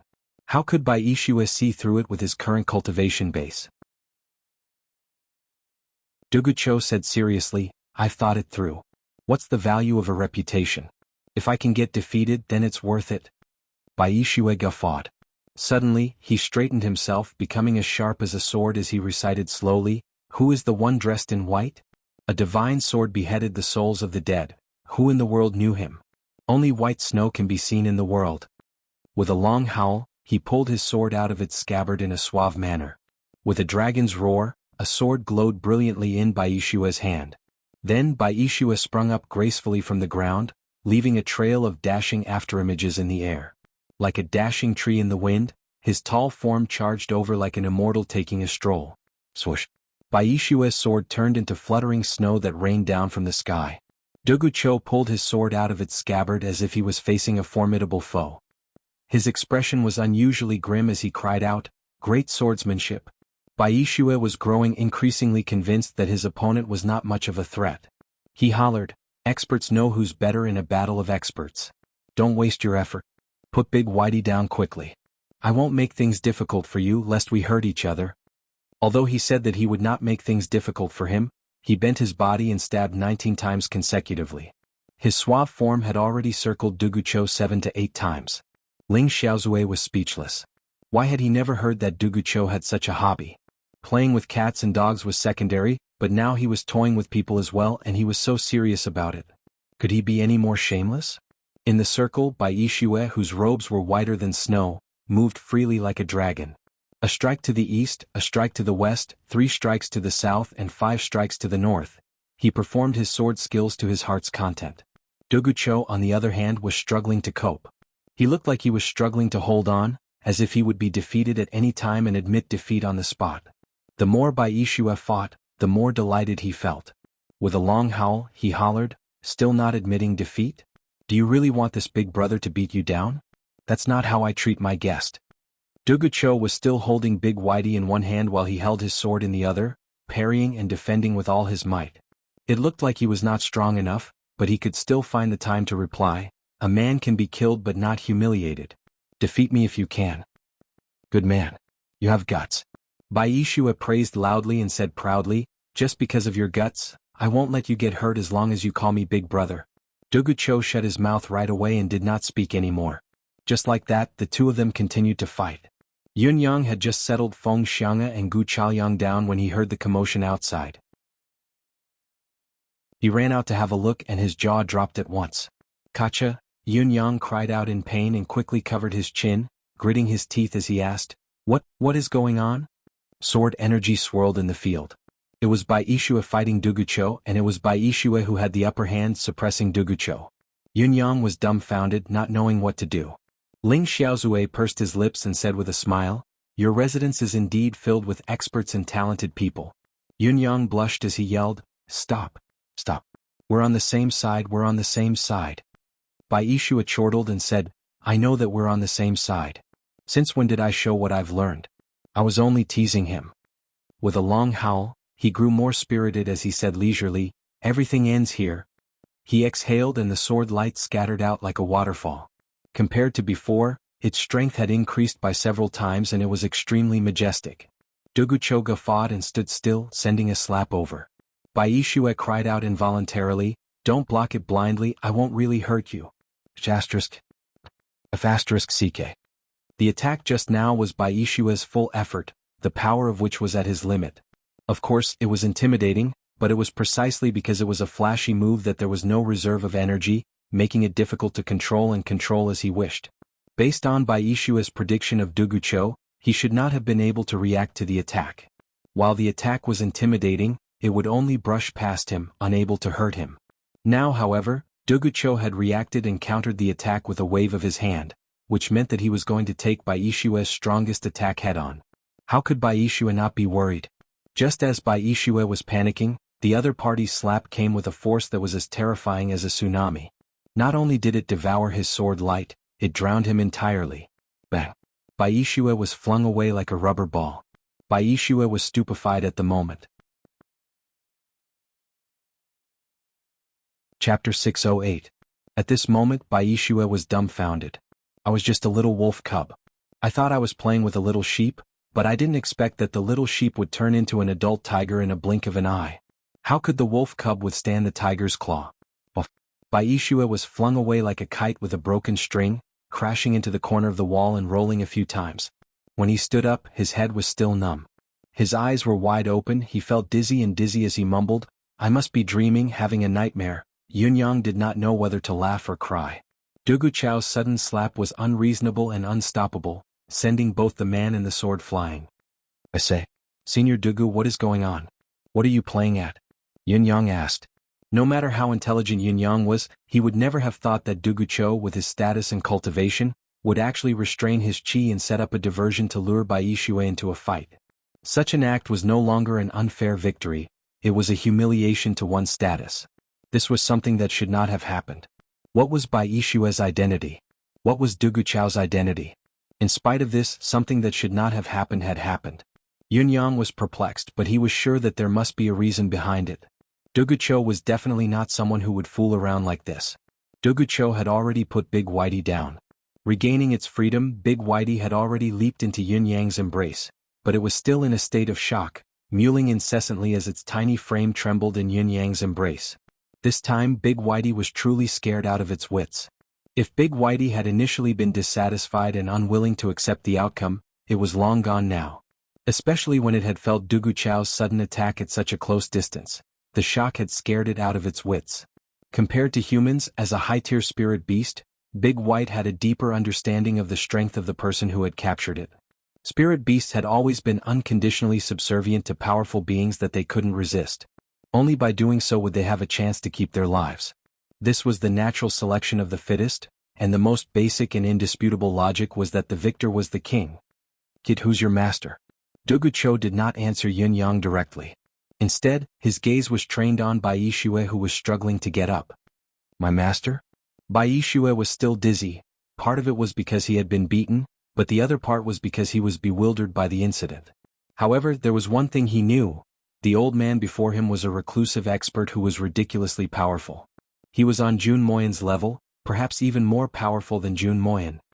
I've never King seen someone this strong in my entire life, but I've even toyed with him like a monkey just now. Bai Yixue's head was buzzing. "Yes, your master." My master is Xiao Xiaoqing. Bai Yixue came to his senses slowly, feeling that something was amiss. Senior, could it be that you know my master? Humph, it really is this bastard. Dugu Cho snorted, a trace of nostalgia and desolation on his face. Senior, do you know my master? Bai Yixue asked again, his tone turning even more abnormally respectful. The flamboyant, domineering, and pretentious attitude earlier was long gone. To Bai Yixue, anyone who was related to his master, even a stray dog or cat, had to be treated with respect. What more an expert like the one before him? Your master, Xiao Xiaoqing, is my last disciple. Sigh. Dugu Cho heaved a long sigh, his mood unusually low, his tone heavy with melancholy. Disciple, was such a long time ago. Then the scene fell into a peculiar atmosphere of bewilderment once again. Your master, is my last disciple? There was so much information in this. Faced with such an explosive revelation, Yun Yang had set up a pot of tea under the pergola in the yard, chatting as they sipped on it. Bai Yixue, on the other hand, was dumbfounded. What did he mean? Was this old man his master's master? Was he not the grandmaster then? It looks like your master didn't tell you about me? Dugu Cho understood at once. This child obviously did not understand the current situation at all. No. I've never heard my master mention anything about his master, Bai Yixue said respectfully. At this moment he could feel that the elder in front of him was speaking the truth. My master's sect has never been mentioned as well. I remember asking my master about it once, but I was beaten up by my master, Bai Yixue said carefully. Xiao Xiaoqing has a carefree nature and is especially narcissistic. He loves to be in the limelight and is a glutton for alcohol. He's unreliable and unreliable. Back then I thought that he was just a young man and would be fine after some time, but looking at your swordsmanship now, especially your way of doing things, I can say that you're his disciple. You're practically carved from the same mold. There's no doubt that you're the inheritor of his legacy. Dugu Cho said impatiently, not only is he unreliable, but the disciple he taught is just as unreliable. A crooked stick will have a crooked shadow. This old man's face has been completely disgraced by the both of you. Bai Yixue was exasperated. Master's master, you're demoting him again and again. He had to admit that his narcissism and pretentiousness had indeed been inherited from his master. Recalling his master's habit of admiring himself in the mirror every morning before he went to the toilet, Bai Yixue was exasperated. Actually, I'm far worse than my master. Dugu, why haven't I heard that you have such a strange disciple? Ling Xiaozue asked with interest in his eyes. I remember that you only had one disciple who disappeared a long time ago. Now, a last disciple has popped out of nowhere. Dugu Cho sighed and said, I had 3 disciples back then. My eldest disciple, Shengguan Jing, was my chosen successor, but he fell into a grudge with Hall of Riding Wind by chance and was ambushed by 300 experts from Hall of Riding Wind at Black Mountain. Not even his bones were left. No wonder no one knew how Hall of Riding Wind had angered you when you massacred everyone from Hall of Riding Wind back then. So this is the truth, Feng Xiang'e said. Back then, Dugu Cho had dominated the world, but it was rare for him to go on such a killing spree. That time, however, he had killed a mountain of corpses and a sea of blood, sparing no one. After that, he had declared in the martial world, whoever is willing to stand up for Hall of Riding Wind, just tell me your name. No matter who it is, no matter what force it is, I'll accept it. His words silenced the entire martial world. As for Hall of Riding Wind, it was a taboo in the martial world, no one dared mention it. What if I said it and Dugu Cho thought that I was an accomplice of Hall of Riding Wind and came looking for me? As a result, the matter had become an unsolved case in the martial world. Chapter 609. That second disciple of mine, Yu Wenjie, is also extremely talented, but he is also affectionate. After he finished learning, I sent him out to roam the Jianghu and gain some experience. My original intention was to let him gain experience in the Jianghu and then return to inherit my legacy. However, after this B***starred left, he only roamed the martial world for 4 to 5 years. He kept a low profile, never stirring up trouble, and didn't really fight anyone. Besides, he wasn't idling around these years either. Other than looking for a wife, he took on concubines. In the end, I waited anxiously for him to go back and inherit my legacy, but all I saw was a bunch of wives coming back to kowtow to me. Then he brought them to live in seclusion. Dugu Cho said helplessly. He had accepted a total of 3 disciples. The one that he thought would be able to inherit his legacy had long since died in battle, and the remaining 2 were both weirdos. Ling Xiaozue and the other two coughed dryly. He really didn't know what to say. Dugu Chao's luck was truly heaven-defying. Others wouldn't even be able to get a disciple like this in their entire lives. He, on the other hand, had taken two. However, if he were to put himself in Dugu Chao's shoes, what would he do if he were Dugu Chao and saw his disciple bringing a bunch of wives back to tell him that he was going to retire? Thinking about it, he could only sigh. He could totally understand Dugu Chao's feeling of being F***ked back then. Yun Yang was the only one who could not help clicking his tongue. Tisk, tisk, how enviable. He found a bunch of wives and lived in seclusion. There were a lot of keywords in this. Just how big of a pile was it? The third disciple is this kid's master, Xiao Xiaoqing. That guy's temperament is erratic, narcissistic and pretentious, and he's also soft-hearted. Once he encounters good wine, he'll lose his life. That year, I sent him to the White Snow Peak to get the 10,000-year snow lotus seed. My original intention was to help him build up his foundation. Who would have thought that there would be no news of this guy for half a year?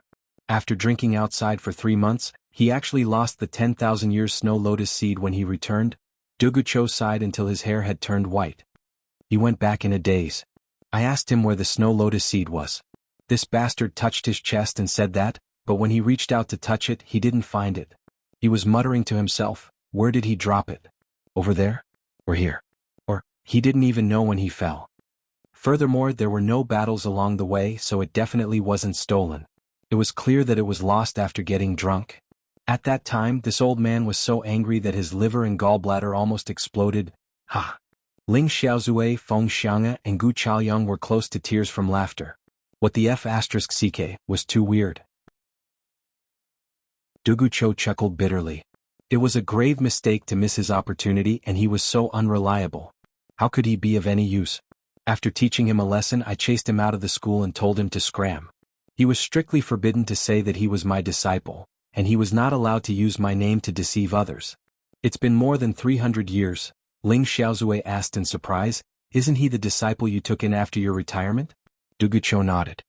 I saw a child who had fainted by the side of the road, so I brought him back. After spending a few days with him, I took a liking to him and decided to take him in as my disciple. Unfortunately, he's another weirdo. Everyone was speechless. They really did not know what to say. I didn't expect this child to really not give me up after so many years. Dugu Chao looked up at the sky, lost in thought.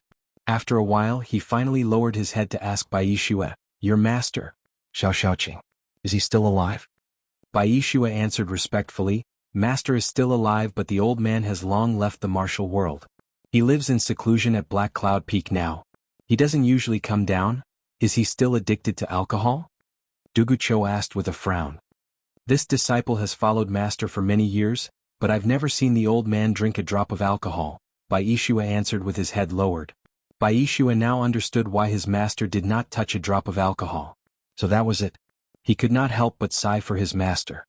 If he were to encounter such a thing, he would probably not touch a drop of alcohol for the rest of his life. He lifted his head and looked at Dugu Chao passionately, an unconcealable pleading glint in his eyes. Not a drop of alcohol. Not a drop of alcohol? Dugu Chao sighed deeply and murmured to himself. Ling Xiaozue and the others were moved as well.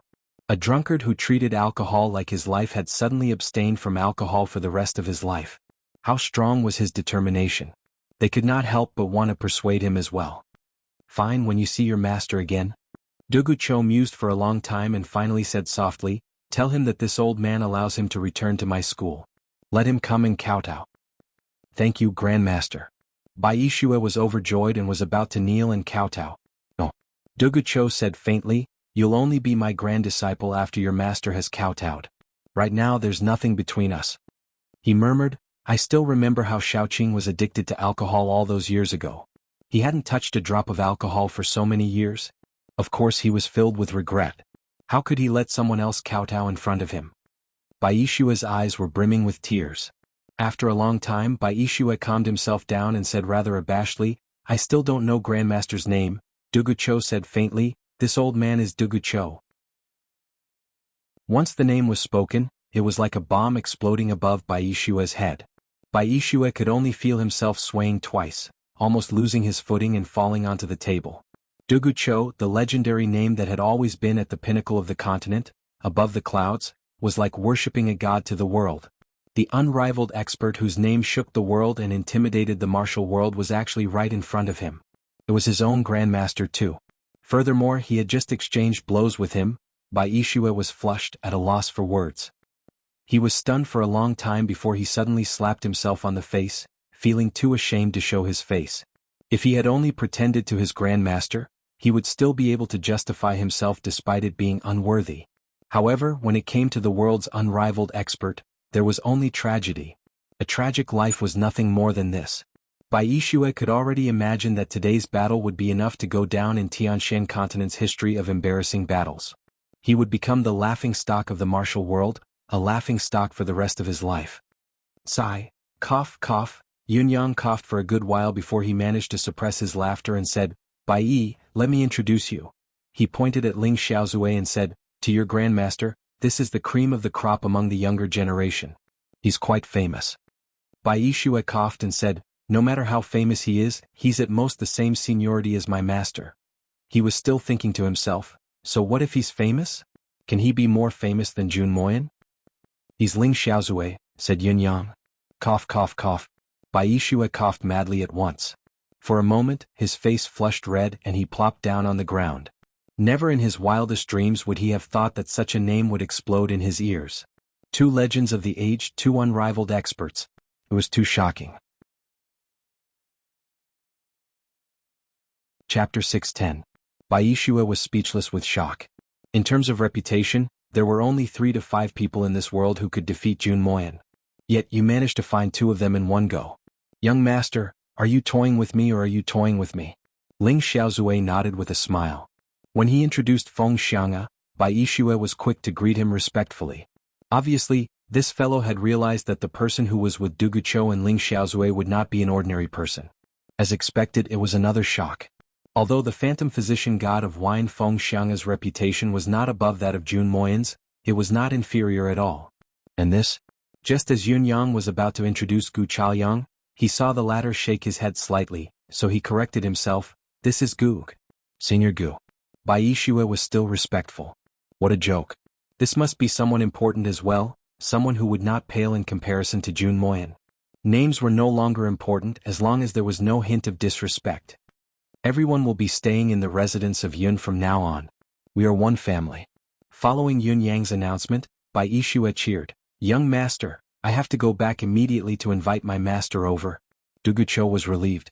This matter was his master's lifelong regret. Now that there was a chance to remedy it, Bai Yixue could not wait a moment longer and could not wait to tell his master the good news. Actually, Yunyang was just as eager to do so. Bai Yixue's master, Duguchou's only surviving disciple. He must be a superb expert as well. Even if there were 8 to 10 of such people coming every day, it would not be too much. Find them quickly, and don't even think of leaving once they're here. Go quickly, go quickly. Leave now. Remember to go and come back early. Yunyang was grinning from ear to ear. The other experts rolled their eyes at him. It was obvious that they had seen through a certain someone's petty heart and unscrupulous intentions. All of them came to the same conclusion. This child was too unreserved. Even if he was short on manpower now, there was no need to show such a face. What an urgent need. Yunyang looked at the 4 experts eagerly. All 4 of them rolled their eyes in response. Cuff, let's all rest first. It's really getting late. Yunyang smiled. Seeing that Bai Yixue had left, there was nothing else to be done. Now that he had these 4 people in his house, he had nothing to worry about and could sleep soundly without any worries. For a moment, Yunyang had completely let go of the mentality that he had been treading on thin ice. His jittery mind was relaxed and he felt no fatigue in his body. He wished he could just lie down and sleep for 3 days and 3 nights. This was the first time in his life that he had such a wonderful feeling of having a backer behind him, of having someone to stand up for him even if the sky collapsed. The feeling was actually not bad. Returning to his room, Yunyang was surprised to find Ji Lingxi waiting for him in his yard. Why are you sitting here? It's rare to see the pinnacle of this world outside. Yunyang was rather surprised. Although Ji Lingxi was a girl, she was also a cultivator and had reached the heaven realm. Although her ability was not as impressive as Ling Xiaozue and the others, she was still a true ace cultivator. Ji Lingxi smiled and said faintly, even if I go out, I won't be able to speak. I'll only be embarrassed. These people outside are all top-notch experts, aren't they? They are indeed top-notch experts. Two of them are the legendary Duguqiu and Ling Xiaozue. The third is the phantom physician, the god of wine, Feng Xianga. As for the last person, he's even more mysterious and has an impressive background, Yunyang briefly introduced. After all, they would be meeting each other frequently in this yard in the future. It was necessary to greet each other first to prevent any misunderstandings. I knew that they're not ordinary guests. Ji Lingxi smiled and said, all right.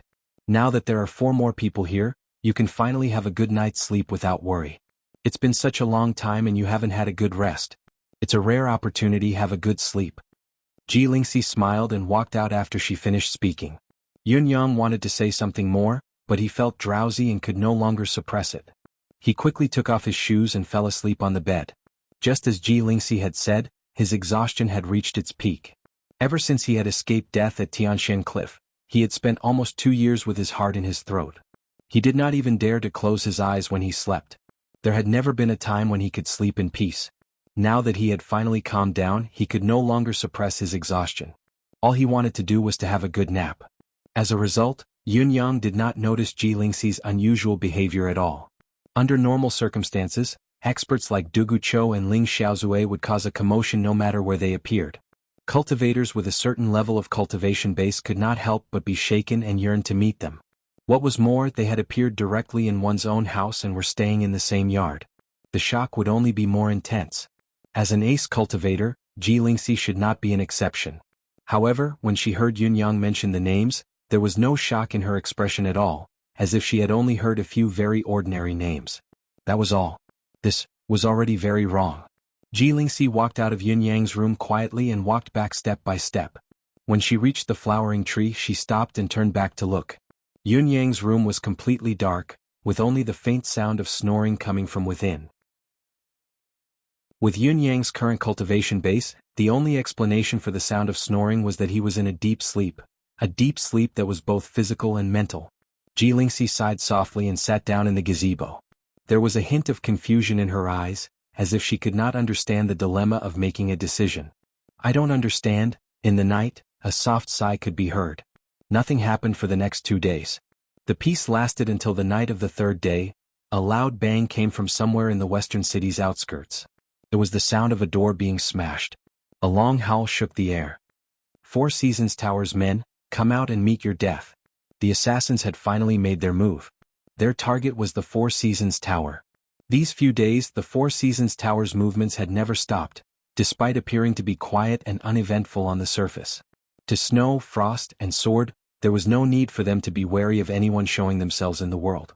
Their eyes were bloodshot with hatred. What almighty being was in Tiantang City? It did not matter. Nothing is more important than avenging my brother. Moreover, Duguqiu had never shown any kindness to the 4 Seasons Tower and was in cahoots with Ling Xiaozue. Of course, he was the 4 Seasons Tower's enemy. If Snow, Frost, and Sword did not take action, they would be fools. They commanded the 200 to 300 men from the 4 Seasons Tower to gather information about the assassins from all directions. Once they found something, they would go straight to the 4 Seasons Tower's doorstep without hesitation. Although it had only been 2 to 3 days, the number of assassins from the Hall of Crimson Blade and the Merciless Tower who had died in their hands, both inside and outside the city. There were also many martial world assassins who did not belong to the 2 organizations but were recruited by the dictum of death. Those who had died in their hands were even more numerous. The 4 Seasons Tower's operation in Tiantang City consisted of more than a dozen people each time. Their targets were usually 1 or 2 lone assassins. Of course, it was always successful and the results were remarkable. On the other hand, the Hall of Crimson Blade's leader, Hong Zhan, and the Merciless Tower's Hen Bieli dared not make a move due to their fear of the mysterious expert.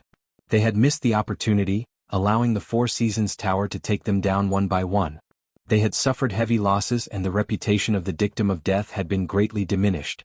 In spite of this, both of them were veterans who had been in the martial world for a long time. Their reflexes were swift. They knew that it was not a good idea to continue to be passive, so they made up their minds and moved immediately. The dictum of death was issued once more. At midnight the next day, the world's assassins gathered outside the city's south gate to discuss their plan. The so-called plan was nothing more than gathering manpower to retaliate against the 4 Seasons Tower. Since the world's assassins had gathered, how could they live up to the name of the dictum of death if they did not do something big? That night, as the initiators, the Hall of Crimson Blade and the Merciless Tower had mobilized more than half of their experts. Adding on to the many freelance assassins who were operating in the dark, there were more than 500 people participating in this operation. We're going to completely destroy the Four Seasons Tower's force in Tiantang City with the force of a mountain. Leave no room for negotiation. Leave no one alive. To ensure the success of this operation, the Hall of Crimson Blades Hong Zhan and the Merciless Tower's Hen Bieli had even issued a joint announcement, inviting the concourse of the underworld to participate. The Merciless Tower's leader, Hen Bieli, had personally handed over a letter of apology, repeatedly apologizing for the kindness shown to the concourse of the underworld previously. He had even promised to owe the concourse of the underworld a huge favor and that there would be a day when he would repay it. When the concourse of the underworld's King Qingguang saw the news, he naturally sought out Yun Yang to discuss the matter. When the time comes, we only need to spread the wraith fog and it will mean that the concourse of the underworld has made a move. Yun Yang said, actually we shouldn't show ourselves. We won't join in the fray during such a chaotic time.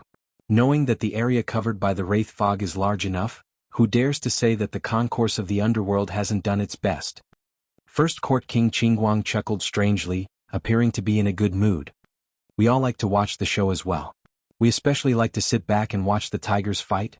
Yun Yang rolled his eyes, speechless. Yun Yang had underestimated the concourse of the underworld's 10 kings' enthusiasm for watching the show.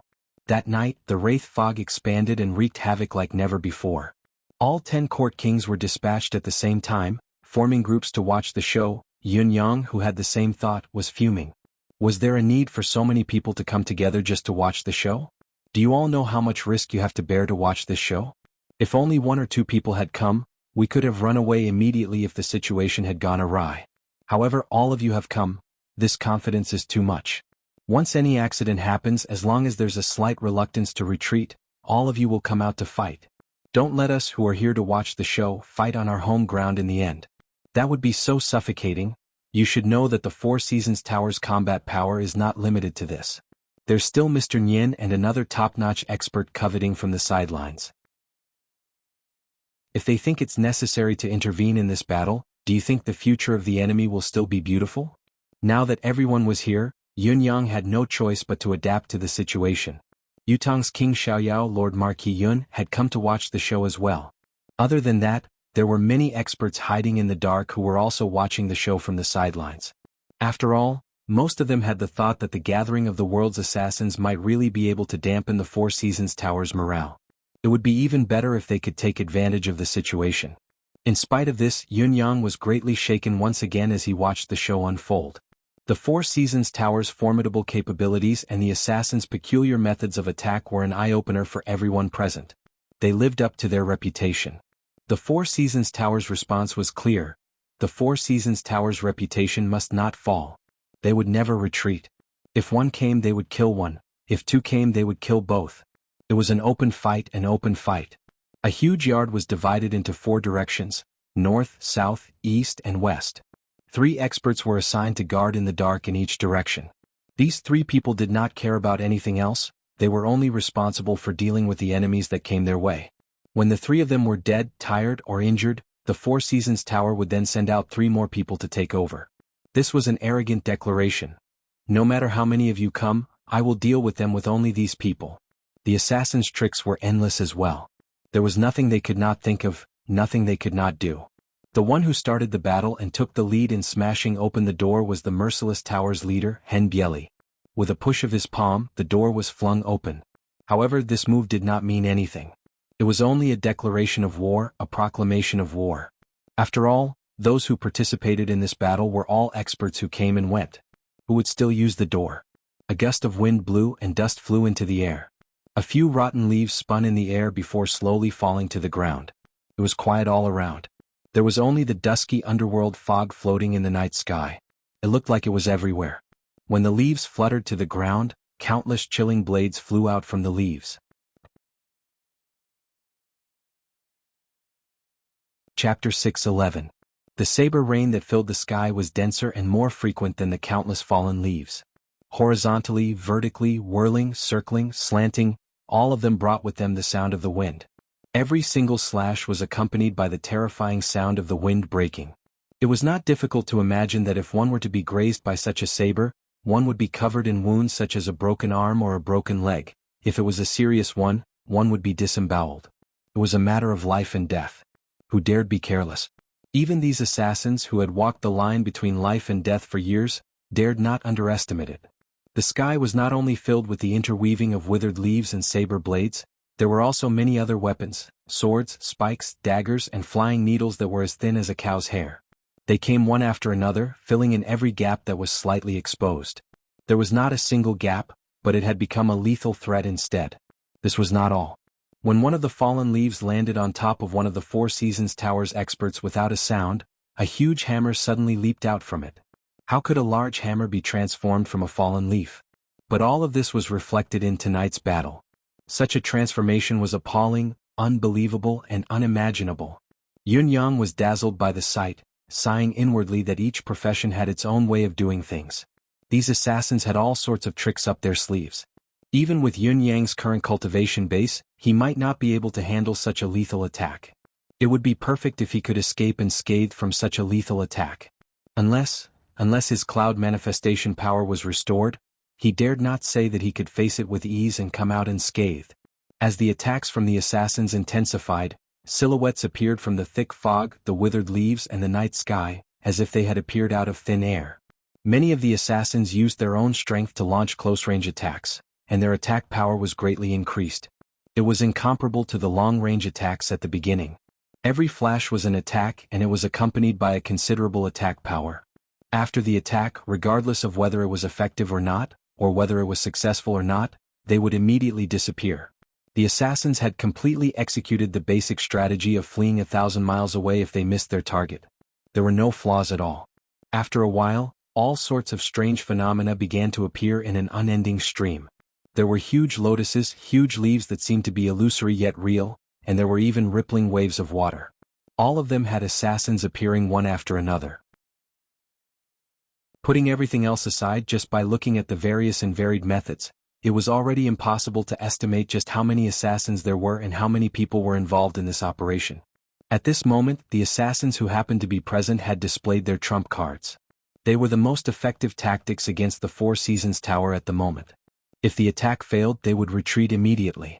However, they did not expect to succeed, ensuring that their combat power would be minimized. Such a strategy was definitely the most brilliant. On the other hand, the Four Seasons Tower's 12 experts had been standing with their backs against each other in a triangular formation. Even when faced with such a terrifying attack that was like a rising tide, each wave higher than the last, their expressions were still indifferent. They attacked almost mechanically, countering every move without the slightest hint of panic. However, as soon as an assassin showed himself and retreated slightly slower, one of them would immediately try his best to hold them back while the other two were responsible for delivering the fatal blow. This kind of attack was like a needle being inserted at every opportunity, and there was never the slightest mistake. The Four Seasons Tower's assassin techniques had never missed a single moment. This kind of combat experience was simply shocking and terrifying. It was also because of this tactic that, no matter how ingenious and cunning the assassins' attacks were, retreating as soon as they missed their target, cries of pain could still be heard from time to time. Fresh blood, broken arms, and broken limbs. They were even flying around non-stop, dancing all over the sky. The entire night was already filled with the pungent smell of blood and streams of blood. The current situation of the battle was brutal, but the situation was clear. The Four Seasons Tower's men had not retreated an inch, adopting the strategy of combining offense with defense. They allowed the assassins to attack with all sorts of methods while they defended themselves tightly. Once they caught a glimpse of the opponent's weakness, they would immediately join forces to kill them. There had never been a single mistake. The tactic was old and simplistic, but after some consideration, Yun Yang realized that it was the best way to deal with the current situation. A simple, unchanging strategy was sufficient to deal with the current situation. Currently, the leading experts of the Four Seasons Tower had yet to show themselves. Similarly, the top experts of the assassin organizations outside did not act recklessly and intervene in the battle. Because they dared not. It was because both sides were hiding their trump cards. Obviously, they did not have much confidence in when the other party would strike. They did not want to act rashly, lest they lose everything if they were careless. Whoever made the first move would be exposed. They could only continue fighting like this. the only outcome would be no result. Even if there were many casualties, it would not hurt their foundation. Yunyang calculated in his heart. Although Sword, Frost, and Snow had deliberately made enemies out of the Four Seasons Tower, they did not want to die early. Only by deepening the enmity between the Four Seasons Tower and the top assassin organizations, to the point of forming an irreconcilable enmity, was the best outcome for them. To achieve such an outcome, the longer the battle dragged on. Be it on their side or the other, the more deaths the better. Based on this premise, the Four Seasons Tower would never jump out in the open and expose all of their abilities to the enemy, giving the enemy leeway to arrange their troops and launch targeted attacks. The situation of the battle continued to intensify, and the casualty rate of the assassins also increased. No matter how ingenious and strange a surprise attack method was, it was inevitable that it would increase the chances of being seen through by the other party. It was no longer a secret technique. However, as the number of casualties among the assassins increased rapidly, the Four Seasons Tower's men had also been rotated 3 times, resulting in a high number of casualties. Of the first 2 batches of men who had been rotated, 15 of them had died in battle while the remaining 9 were severely injured. Even when they were brought back, they could no longer contribute to the battle. The assassins were actually happy to see such an outcome. The difference in the high-end combat power of both sides was still unknown, but in terms of manpower, the assassins would definitely have the upper hand. Even though the assassins suffered more casualties, it did not affect the overall battle.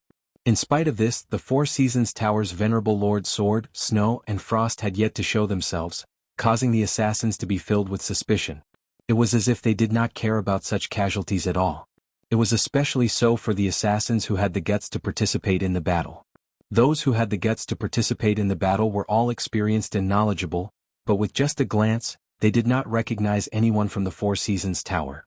All of them were so unfamiliar that it was baffling. Where did the Four Seasons Tower's experts come from? Was the Four Seasons Tower's foundation really so unfathomable? There were so many of them, but no one knew them. This was a huge problem in itself. No one recognized them. Could it be that these people fell from the sky? Such doubts existed, but they were gradually fading away.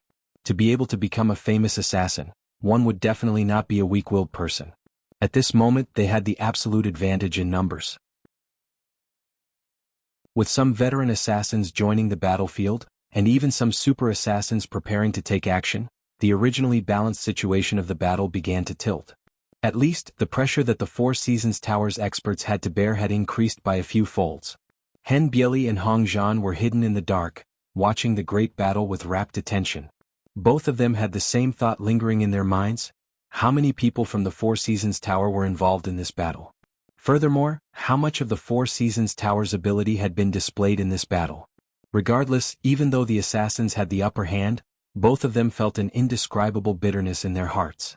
The reason was simple. Just as venerable Lord Sword, Frost, and Snow had predicted, the 2 top assassin organizations had been forced to this stage. The most important word was that he was forced. They had been forced. Their original intention in coming to Tiantang City was to do business and earn money. They only needed to kill a child, a prince, or a young master. This was where their goal lay. Once they completed this, everything would be a success. They could then take the generous reward and escape to the martial world. Even if Yutong were to conquer Tianxian, they would be too far away to do anything to them. Who would have thought that the Four Seasons Tower's men would charge at them in a completely unreasonable manner just as they arrived and had just begun to scout the place? Nothing had even begun yet. They killed and killed along the way. Have we offended you? How have we offended you? Countless capable subordinates died tragically in such an inexplicable manner. Those who were carrying out their missions were killed for no apparent reason. Many missions were terminated prematurely and could no longer be continued. In desperation, the 2 leaders personally rushed over to deal with this huge change. In all fairness, both of them were afraid of the Four Seasons Tower's infamy. Their initial plan was not to denounce the Four Seasons Tower directly, but to have a talk to find out what was going on and if there were any misunderstandings in between. Then they would think of a way to resolve this attitude. However, the Four Seasons Tower was not willing to comply with such a small request. They had still declared war and killed aggressively. They had pushed the 2 top assassin organizations to the opposite side and were still killing non-stop every day. Such an approach had undoubtedly pushed all the assassin organizations in the martial world to the opposite side of the Four Seasons Tower. Why was this so? It was stupid. Such a stupid move should not have appeared in the Four Seasons Tower. The Four Seasons Tower was a powerful force. It disliked the world's famous assassin organizations and had first targeted the concourse of the underworld, killing them to the point where they were not even a tenth of their original strength. This was a fact. However, according to intelligence, the source of this incident was because the concourse of the underworld had started it by targeting the Four Seasons Tower's leader, Supreme Lord Springfrost. This had triggered the Four Seasons Tower's retaliation. In spite of this, they had now attacked the other two top assassin organizations. Was this not a little too much? Hen Bieli and Hong Zhan could not figure out why all of this had happened, no matter how hard they racked their brains. They felt that everything was muddled.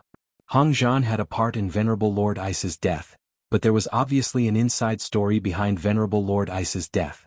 If they were to explain the situation, the Four Seasons Tower was still not in the right. However, the biggest problem now was that the Four Seasons Tower was not being reasonable at all. They had been going all out to kill. What could they do? They had been passively accepting the attacks and had come to such a state, yet they did not know the reason behind it. This was the first time in the lives of the leaders of the two top assassin organizations. The only feeling I have now is that there's a hand behind the scenes silently pushing things forward. Hen Bieli frowned. Although this feeling is vague and illogical, I'm certain that it exists. Hong Zhan sighed as well. I have the same feeling too. No matter what we've done in the past, it's never been so smooth. However, nothing has gone according to our wishes in this trip to Tiantang City. No, it's not just not going according to our wishes. It's like we're sitting at home and trouble comes from the sky. It's inexplicable and there's no way to avoid it. It's as if someone is directing us but we have no clue as to why. Someone who's directing us like this shouldn't exist at all. What's more frightening is that the Four Seasons Tower's intelligence is too accurate. We've been hiding in Tiantang City, and many of us have been staying in private residences. We've been acting according to the situation and haven't been reported at all. Even our own people don't know about it. It can be said that we've been stealthy, but the Four Seasons Tower's men have been able to capture us accurately and drag us out one by one, and kill us. Hen Bieli sucked in a breath. Does the Four Seasons Tower really have such a formidable intelligence network in Tiantang City? What kind of level is this? Also, the Four Seasons Tower's men are killing like they've gone mad. Is this really normal? He looked at the yard where two of the Four Seasons Tower's experts were being besieged by the assassins. They were letting out shrill cries before they were smashed into pieces by the assassins who had appeared out of nowhere. Then, 3 men from the Four Seasons Tower dashed out from their rooms to fill in the gaps. However, this time was different from before. 4 people suddenly appeared on the rooftop. As soon as these 4 people appeared, it was as if a bloody hole had been torn in the air. Blood spurted everywhere in the seemingly empty night sky. Those were the assassins who had yet to make a move and were still in hiding. Those 4 people had already locked onto their positions and killed them. After this unforeseen event, the situation of the battle immediately changed. The Four Seasons Tower's countermeasure has changed. A sharp glint flashed in Hen Bieli's eyes as he ordered, "Change the strategy." His voice shook the night sky. All the assassins listened to his command and began to change their tactics. Whether they succeeded or not, Hen Bieli's command had already been embedded deep into the minds of these lone assassins in the martial world. The battle grew more and more intense, both sides being the same. The night that was supposed to be peaceful and tranquil had long been shattered by the massacre. Yun Xiaoyao, who was watching the battle from the sidelines, had long given his orders. Yutang's official military is not to intervene within 10,000 feet of this place. Everyone carry out your duties and do not move. Those who disobey will be beheaded. Let them fight each other to their deaths. It would be best if all of them were dead. Even if the masterful experts behind the scenes were all dead, then, it would be even better. It was the same night. Ling Xiaozue carried a person on his back, his body surrounded by a piercing sword light as he soared into the sky and streaked across the sky. Beside him was Dugucho, who was similarly enraged. Feng Xiang'a was a step slower for some reason. After about a quarter of an hour, he followed suit. They were headed in different directions. The 3 experts, 2 in front and 1 behind, were rushing to an unknown location. At the top of Spirited Breeze Mountain, 2 silhouettes, one in the light and the other in the dark, watched the night sky and waited quietly. I'm sorry for the late update. However, the 2 plots are intertwined today, so it's indeed difficult to write. I've only managed to write this after deleting it 2 to 3 times.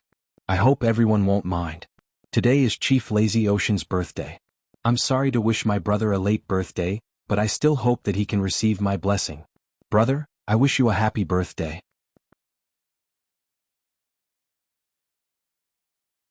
Chapter 6:12. Do you think they'll come? Of course they'll come. No one in this world can counter the cycle of 4 seasons palm.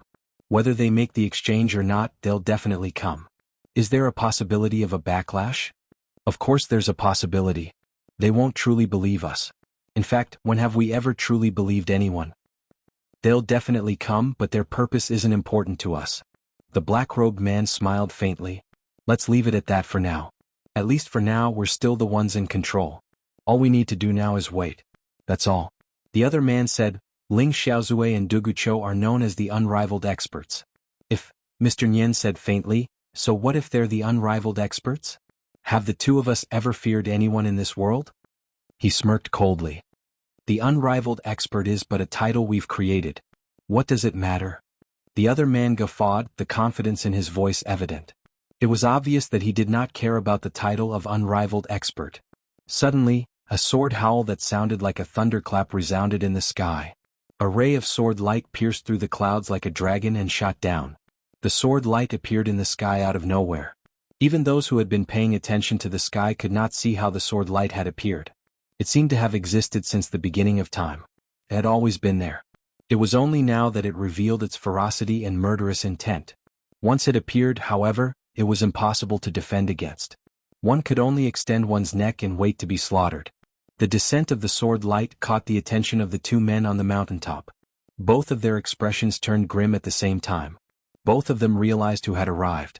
The sword light tore a hole through the clouds in the sky with a loud boom, revealing a sky full of twinkling stars.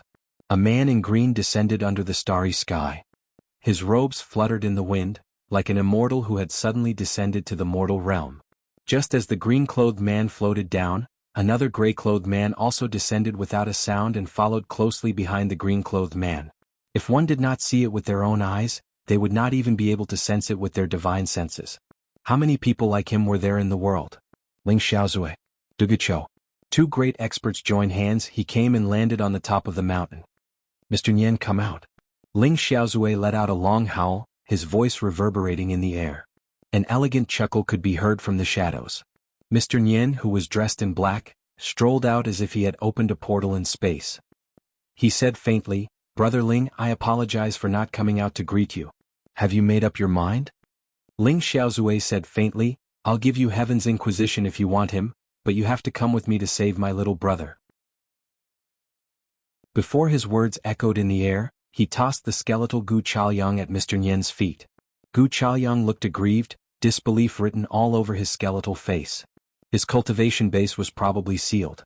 Not only was he unable to move, he could not even speak a word. Mr. Nian's gaze flickered as he shifted.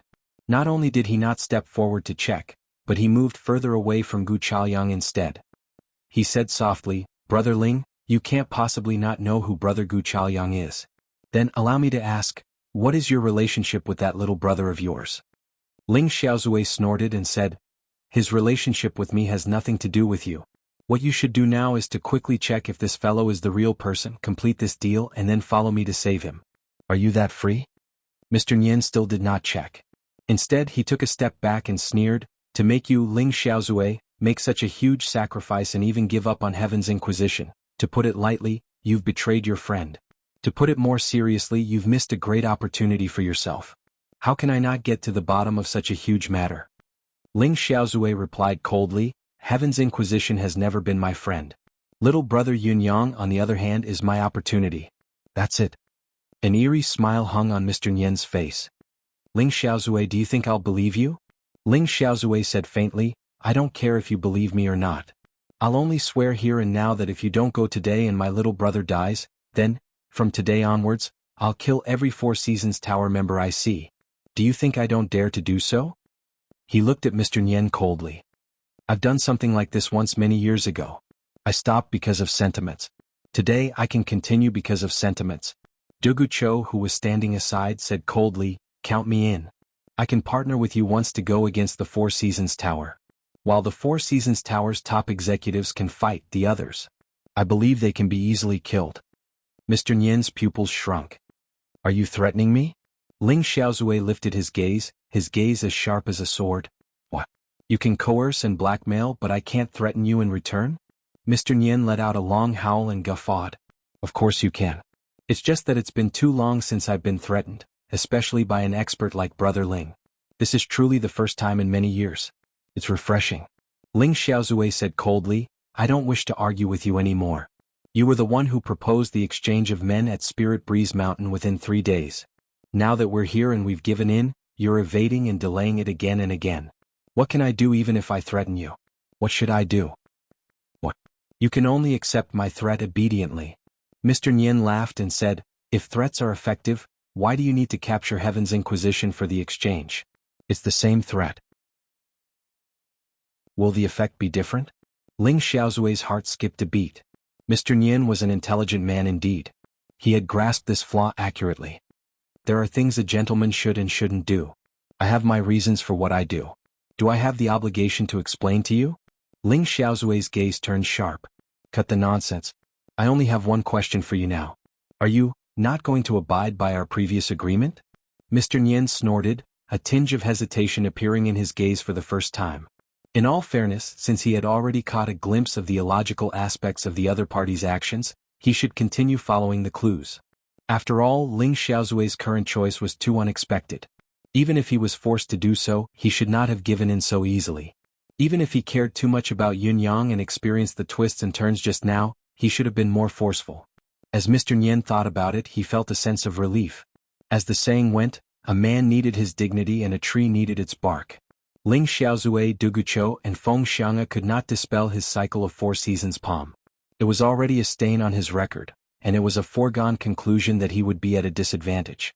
While the so-called coercion was reasonable, it required Yun Yang's life as the wager. A single misstep would cost him his life. Naturally, it was the worst plan. Otherwise, he would not have brought Gu Chaoyang here to exchange for the antidote. At the same time, the combined threat of Ling Xiaozui and Duguqiu was something that even Mr. Nian had to be wary of. Looking at Ling Xiaozui, who looked like he was about to start a fight at the slightest disagreement, Mr. Nian could not help but feel apprehensive. Perhaps Heaven's Inquisition, Gu Chaoyang, was truly restrained. Chapter 613. With this thought in mind, Mr. Nian looked at Gu Chaoyang, who was curled up on the ground, unable to move. With a wave of his hand, a sharp gust of energy landed squarely on Gu Chaoyang. With a low grunt, Gu Chaoyang was sent flying 50 to 60 feet away like a rubber ball. A bloody hole appeared on his arm as blood gushed out. Then he fell back to the ground with a thud. 99% of Mr. Nian's attention was still focused on Ling Xiaozui and Duguqiu's reactions, but he saw that both of them were unmoved, as if they were waiting to see what would happen next. Mr. Nian was even more assured now. With a scoff he said, this is a serious matter. I have to be cautious. How do I know that the both of you aren't working together to trick me? If I don't act cautiously, wouldn't it be an injustice if I were to die from your ploy? Ling Xiaozui snorted angrily. I asked you to check just now. You were the one who didn't move, causing unnecessary trouble one after another. Now you're acting so sarcastic? Others may fall for it, but I, Ling Xiaozui, won't fall for it. Mr. Nian snorted and hollered, retreat another 100 feet. With an additional 100 feet of distance between them, Mr. Nian's cultivation base would allow him to react in time even if he was ambushed. It was a safe distance where he could attack or defend himself. Ling Xiaozui said faintly, I'm warning you for the last time. Check quickly. If you delay any further with your excuses, I'll only assume that you're stalling for time. By then we'll fight to the death. Mr. Nian replied coldly, as long as you, Ling Xiaozui, don't play any tricks with me, I won't go back on my word. I only want Gu Chaoyang. That brat's life is worthless to me. Ling Xiaozui snorted and retreated together with Duguqiu, retreating 100 feet away. At the same time, Mr. Nian unleashed another gust of energy, enveloping Gu Chaoyang in a dense and continuous manner. Using his cultivation method to check, he confirmed at once that all of Gu Chaoyang's meridians were indeed locked. He could not even move his eyelids or speak a word. He was like a lamb at the slaughter, and he didn't have the slightest ability to resist. Mr. Nian was still worried, so he went a step further to check Gu Chaoyang's Dantian and Sea of Qi.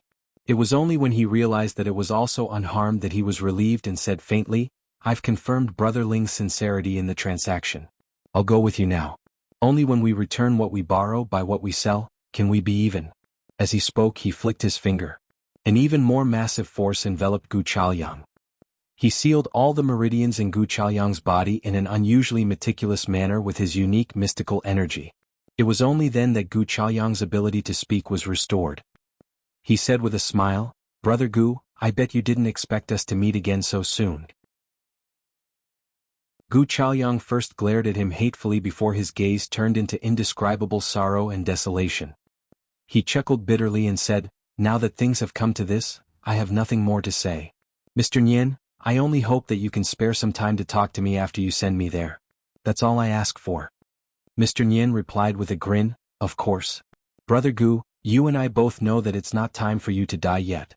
I'll definitely talk to you a little more after this. I won't let you have any other thoughts."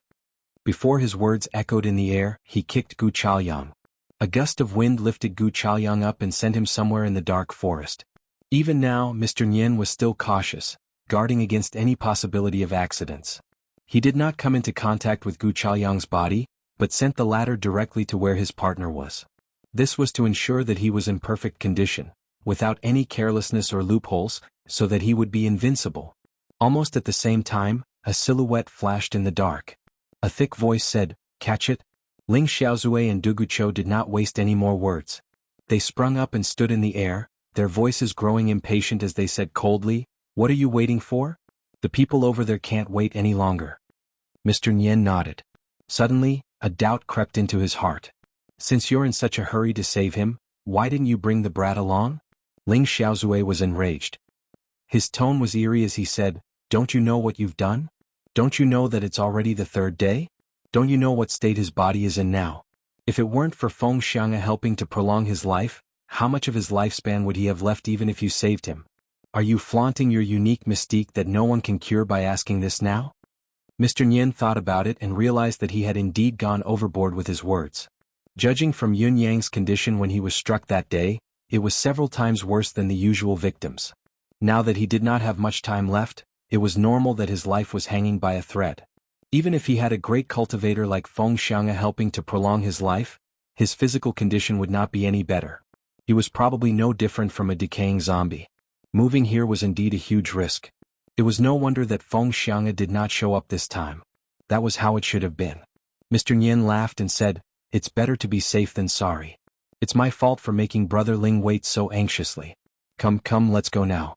The cycle of 4 seasons palm is treacherous, but as long as it's performed before the deadline, it'll only take a few days of the victim's lifespan. It won't be much of a hindrance. As he spoke, he floated up like a cloud. Hovering in the air, he stood 300 feet away from Ling Xiaozui and Dugucho. "Let's go." It was obvious that Mr. Nian's wariness and vigilance had not diminished much until now. He had maintained a safe distance. Ling Xiaozui snorted. With a flash of his sword, he took the lead and was already thousands of feet away. Dugucho followed closely behind, looking equally impatient as he hurried forward. Mr. Nian laughed and caught up to them, saying, "The cycle of 4 seasons palm's lifespan is 4 days. There's still some leeway. There's no need to rush." As he spoke, he had already come to Ling Xiaozui's left. With a faint smile, he said, "With our speed, this trip to Tiantang City will only be..." Ling Xiaozui was still in the lead, his speed not decreasing. He replied casually, "We're all cultivators. How can we not know the pros and cons of this? Taken by your poison, one's lifespan will deplete rapidly. Even with the antidote, it'll be difficult to recover the lost lifespan. The sooner the treatment is performed, the sooner the loss can be prevented. Of course, the sooner the better. A long night is fraught with trouble." Mr. Nian maintained a high level of vigilance. "You're right. I can't afford to offend this young brother who Ling Xiaozui is so concerned about. From now on, no one from the 4 Seasons Tower will dare lay a finger on him." Mr. Nian was well versed in this principle.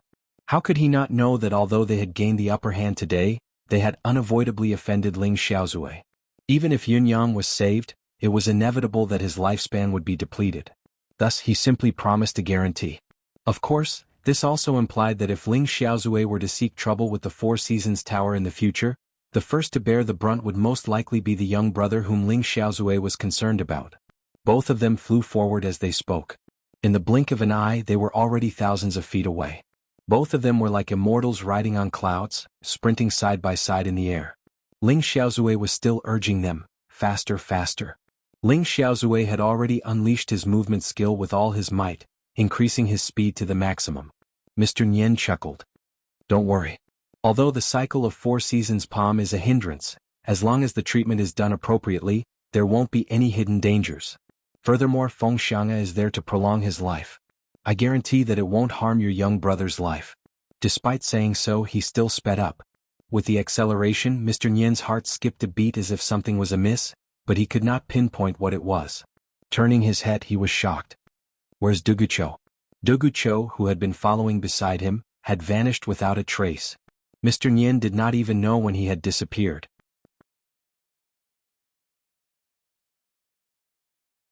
Chapter 6:14.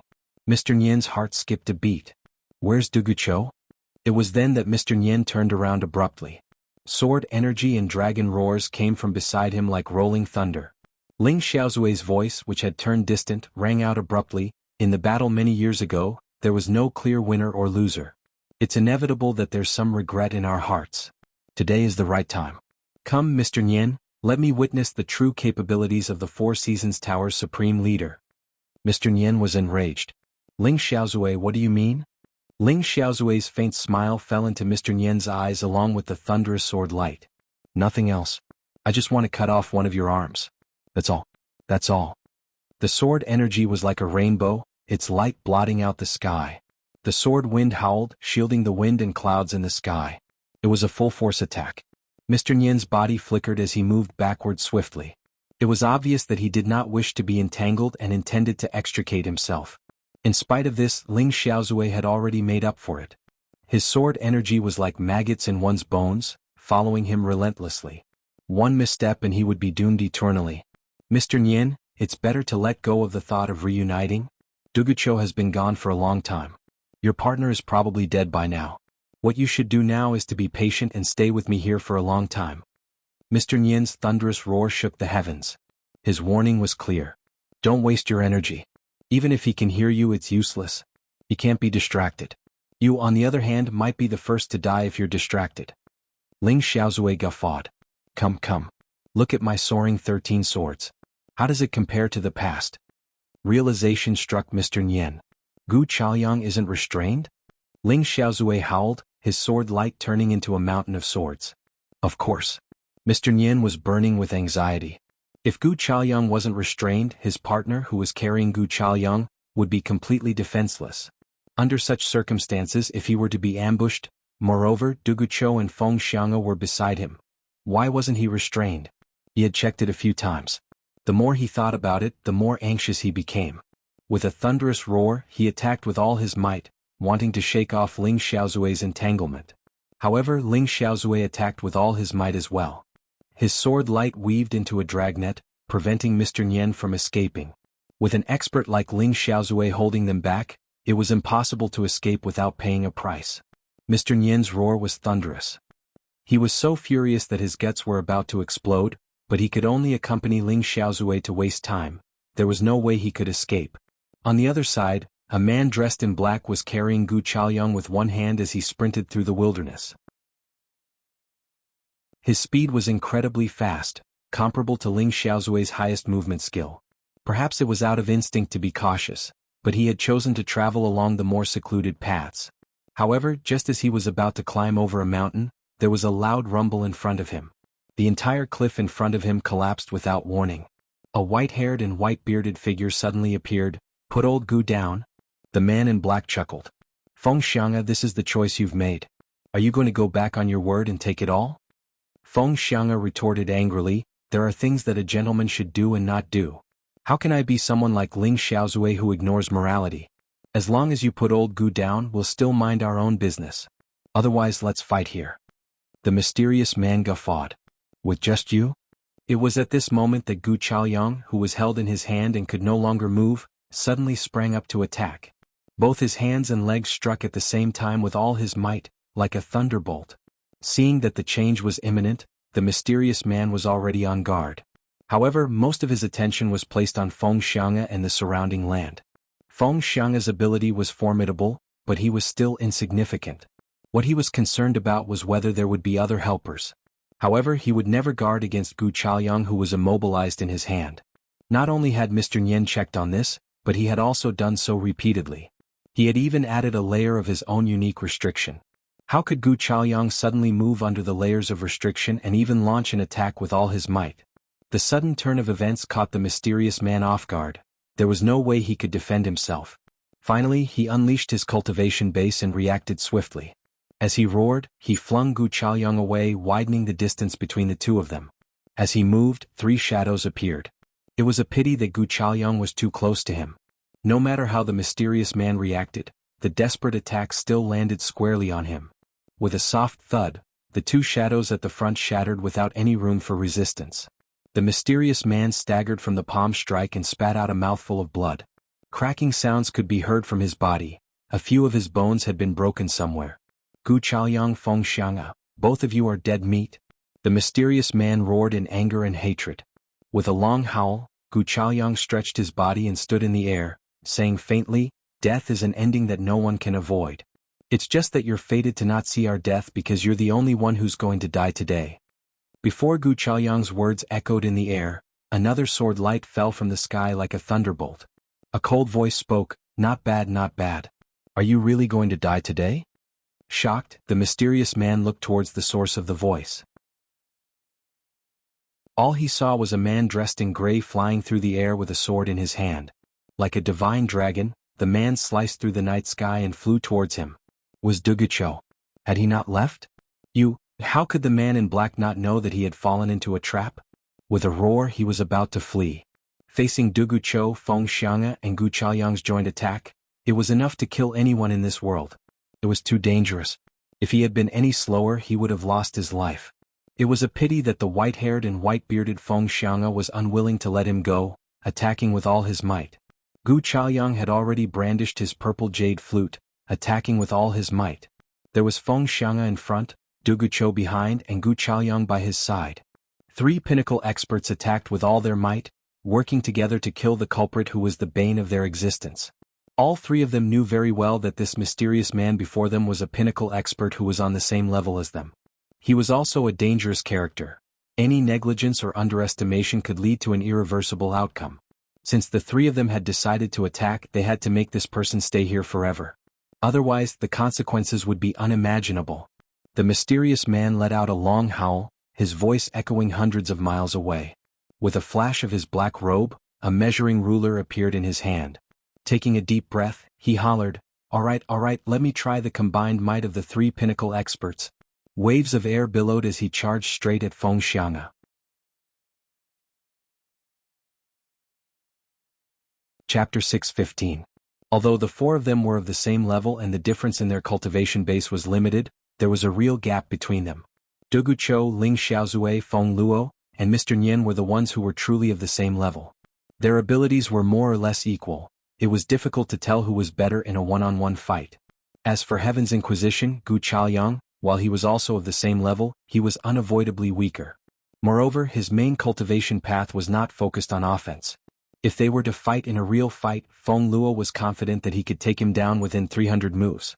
Feng Xianga's cultivation base was a level lower and he was not known for his combat prowess. It would be his limit if he could exchange 100 moves with Feng Luo.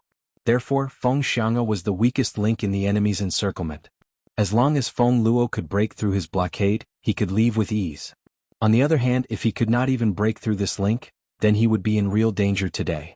Therefore, he immediately came up with a strategy to attack Feng Xianga with all his might.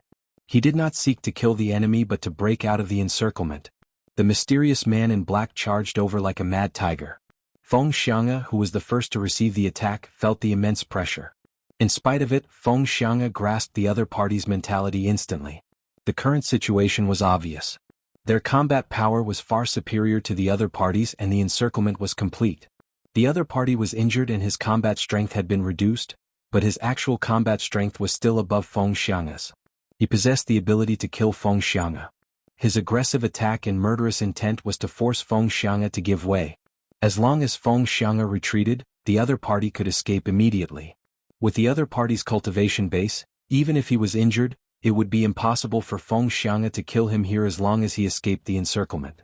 He could only let him escape. Feng Xianga's thoughts raced as he sucked in a deep breath. His entire body glowed as he faced the attack head-on without avoiding it. The only thing he could do now was to face it head-on without dodging.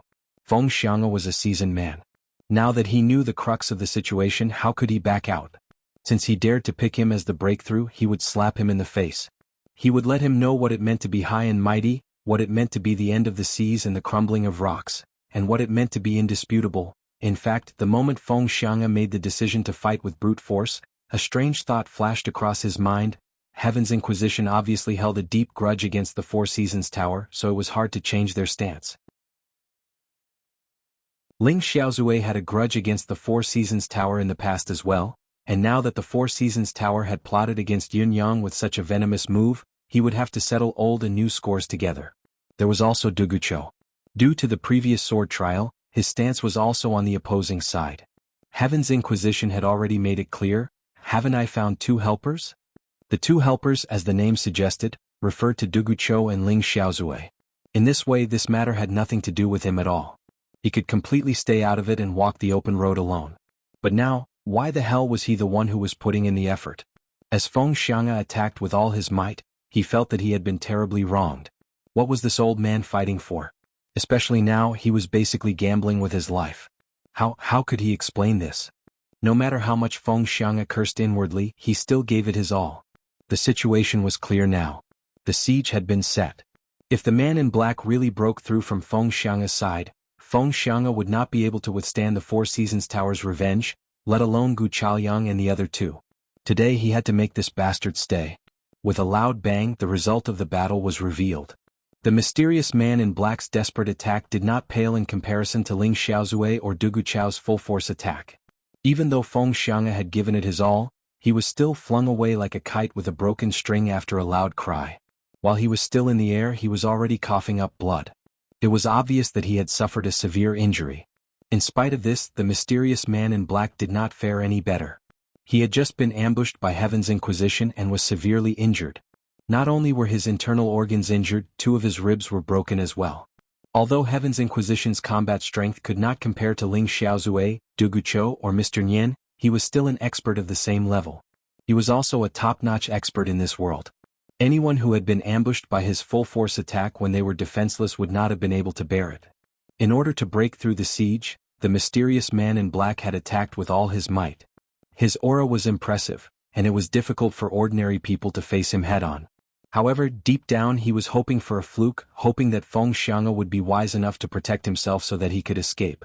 It was a pity that his desperate counterattack had the opposite effect, causing Feng Xiang'e to face him head-on without backing down.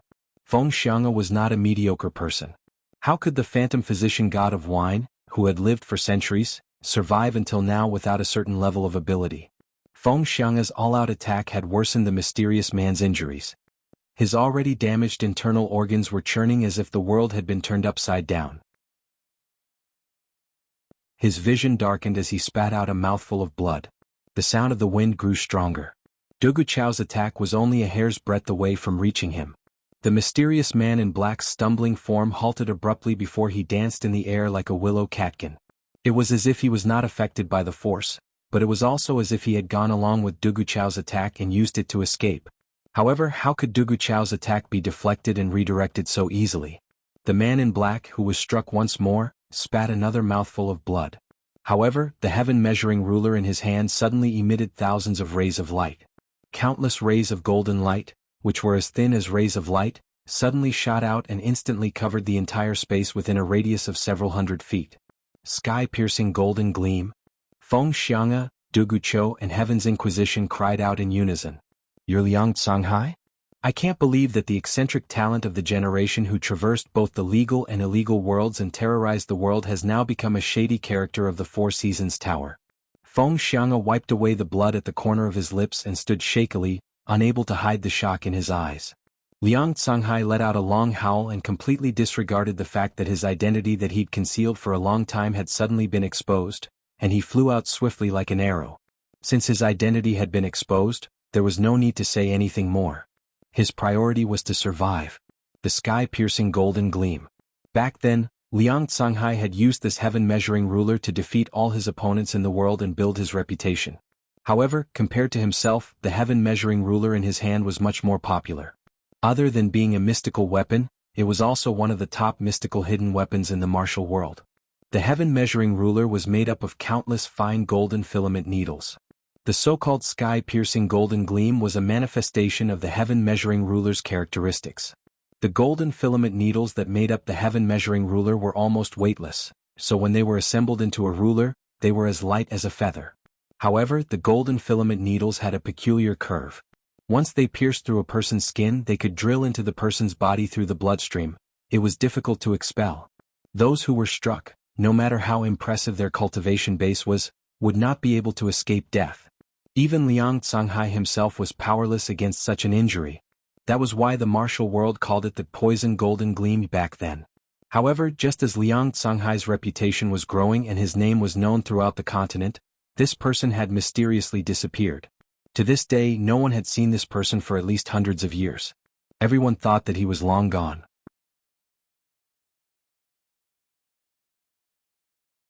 Chapter 6:16. Dugucho hollered and swung the sword in his hand. A giant whirlpool appeared in midair.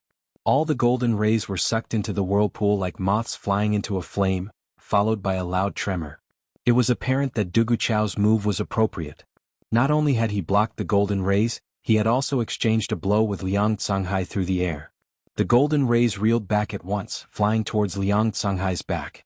Although Dugucho had managed to deflect the sharpness of the heaven-measuring golden rays, he could not help but suffer a considerable amount of impact, causing him to falter. Liang Canghai did not wait for the golden rays to return. He turned to the left and attacked again, meeting Gu Chaoyang's palm strike head-on. The outcome of this exchange was obvious. Liang Canghai, who had been repeatedly injured, was sent flying by Gu Chaoyang's palm strike. That was not right. Instead of saying that Liang Canghai was sent flying by Gu Chaoyang's palm, it was more accurate to say that he had used the counterforce of the collision to somersault and retreat. His landing point was already out of the trio's encirclement. If it were not for a ray of sword light that came to Liang Canghai's path of retreat, Liang Canghai might have really escaped. That's right, an overwhelming sword chi filled with melancholy and ecstasy flew over like a long dragon, arriving first at Liang Canghai's target. The chilling sword chi then enveloped Liang Canghai's body. Liang Canghai cried out. The heaven-measuring ruler that had just returned to his hand flew out of his grasp. The heaven-measuring ruler that had left his grasp met the awe-inspiring sword chi head-on.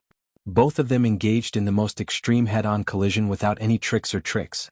Although the heaven-measuring golden rays had been renowned for a long time and was a rare divine weapon, it was mostly because of its unique material and focused more on its lethality. Resistance was not its forte. If it had been an ordinary battle, it might have been able to hold its ground, but now that Liang Canghai's combat strength had been greatly reduced due to the consecutive injuries he had sustained, in addition to the hurried counterattack, the mystical chi he had infused into the heaven-measuring ruler was, at most, 20% of his usual strength. How could he be lucky enough to face the unusually strong sword chi head-on? With a muffled poof, this unique elite weapon, the heaven-measuring ruler, whose name shook the world, became golden powder that filled the sky, becoming dust in the world. Liang Canghai let out a heart-wrenching cry, followed by a miserable groan as a hole appeared on his shoulder. Not only had Dugucho's heartless severing sword shattered his weapon, it had also pierced through his shoulder. Gu Chaoyang appeared out of nowhere and landed a solid blow on Liang Canghai's back.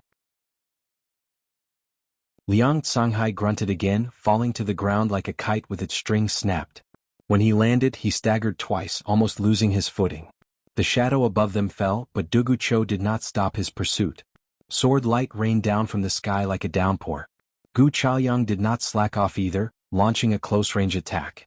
All sorts of attacks came at him, each one lethal and lifeless. Only Feng Xianga stood slightly further away, adjusting his breathing with his eyes closed. His presence was extremely weak. It was not that he did not want to join in the battle, but he had taken the brunt of Liang Canghai's desperate attack to break out of the encirclement just now. He had almost perished on the spot after taking it head-on. It was already a feat that he could still stand. He could no longer intervene in this battle. In spite of this, the contribution he had given was sufficient. Even if there were only Dugucho and Gu Chaoyang now, it was enough to make Liang Canghai unable to escape. Liang Canghai gritted his teeth. His body was like a nail to the ground as he defended himself with all his might, trying his best not to fall. After a series of accidents, his injuries had become severe to a certain extent. He no longer had the intention to break out of the encirclement. With his current condition, it was impossible for him to escape on his own. His only hope was to hold on for as long as he could. After all, he believed that his partner would come to save him. The only person left on the other side was Ling Xiaozue.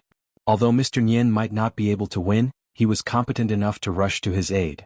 The crux of the matter was, would he be able to hold on until then?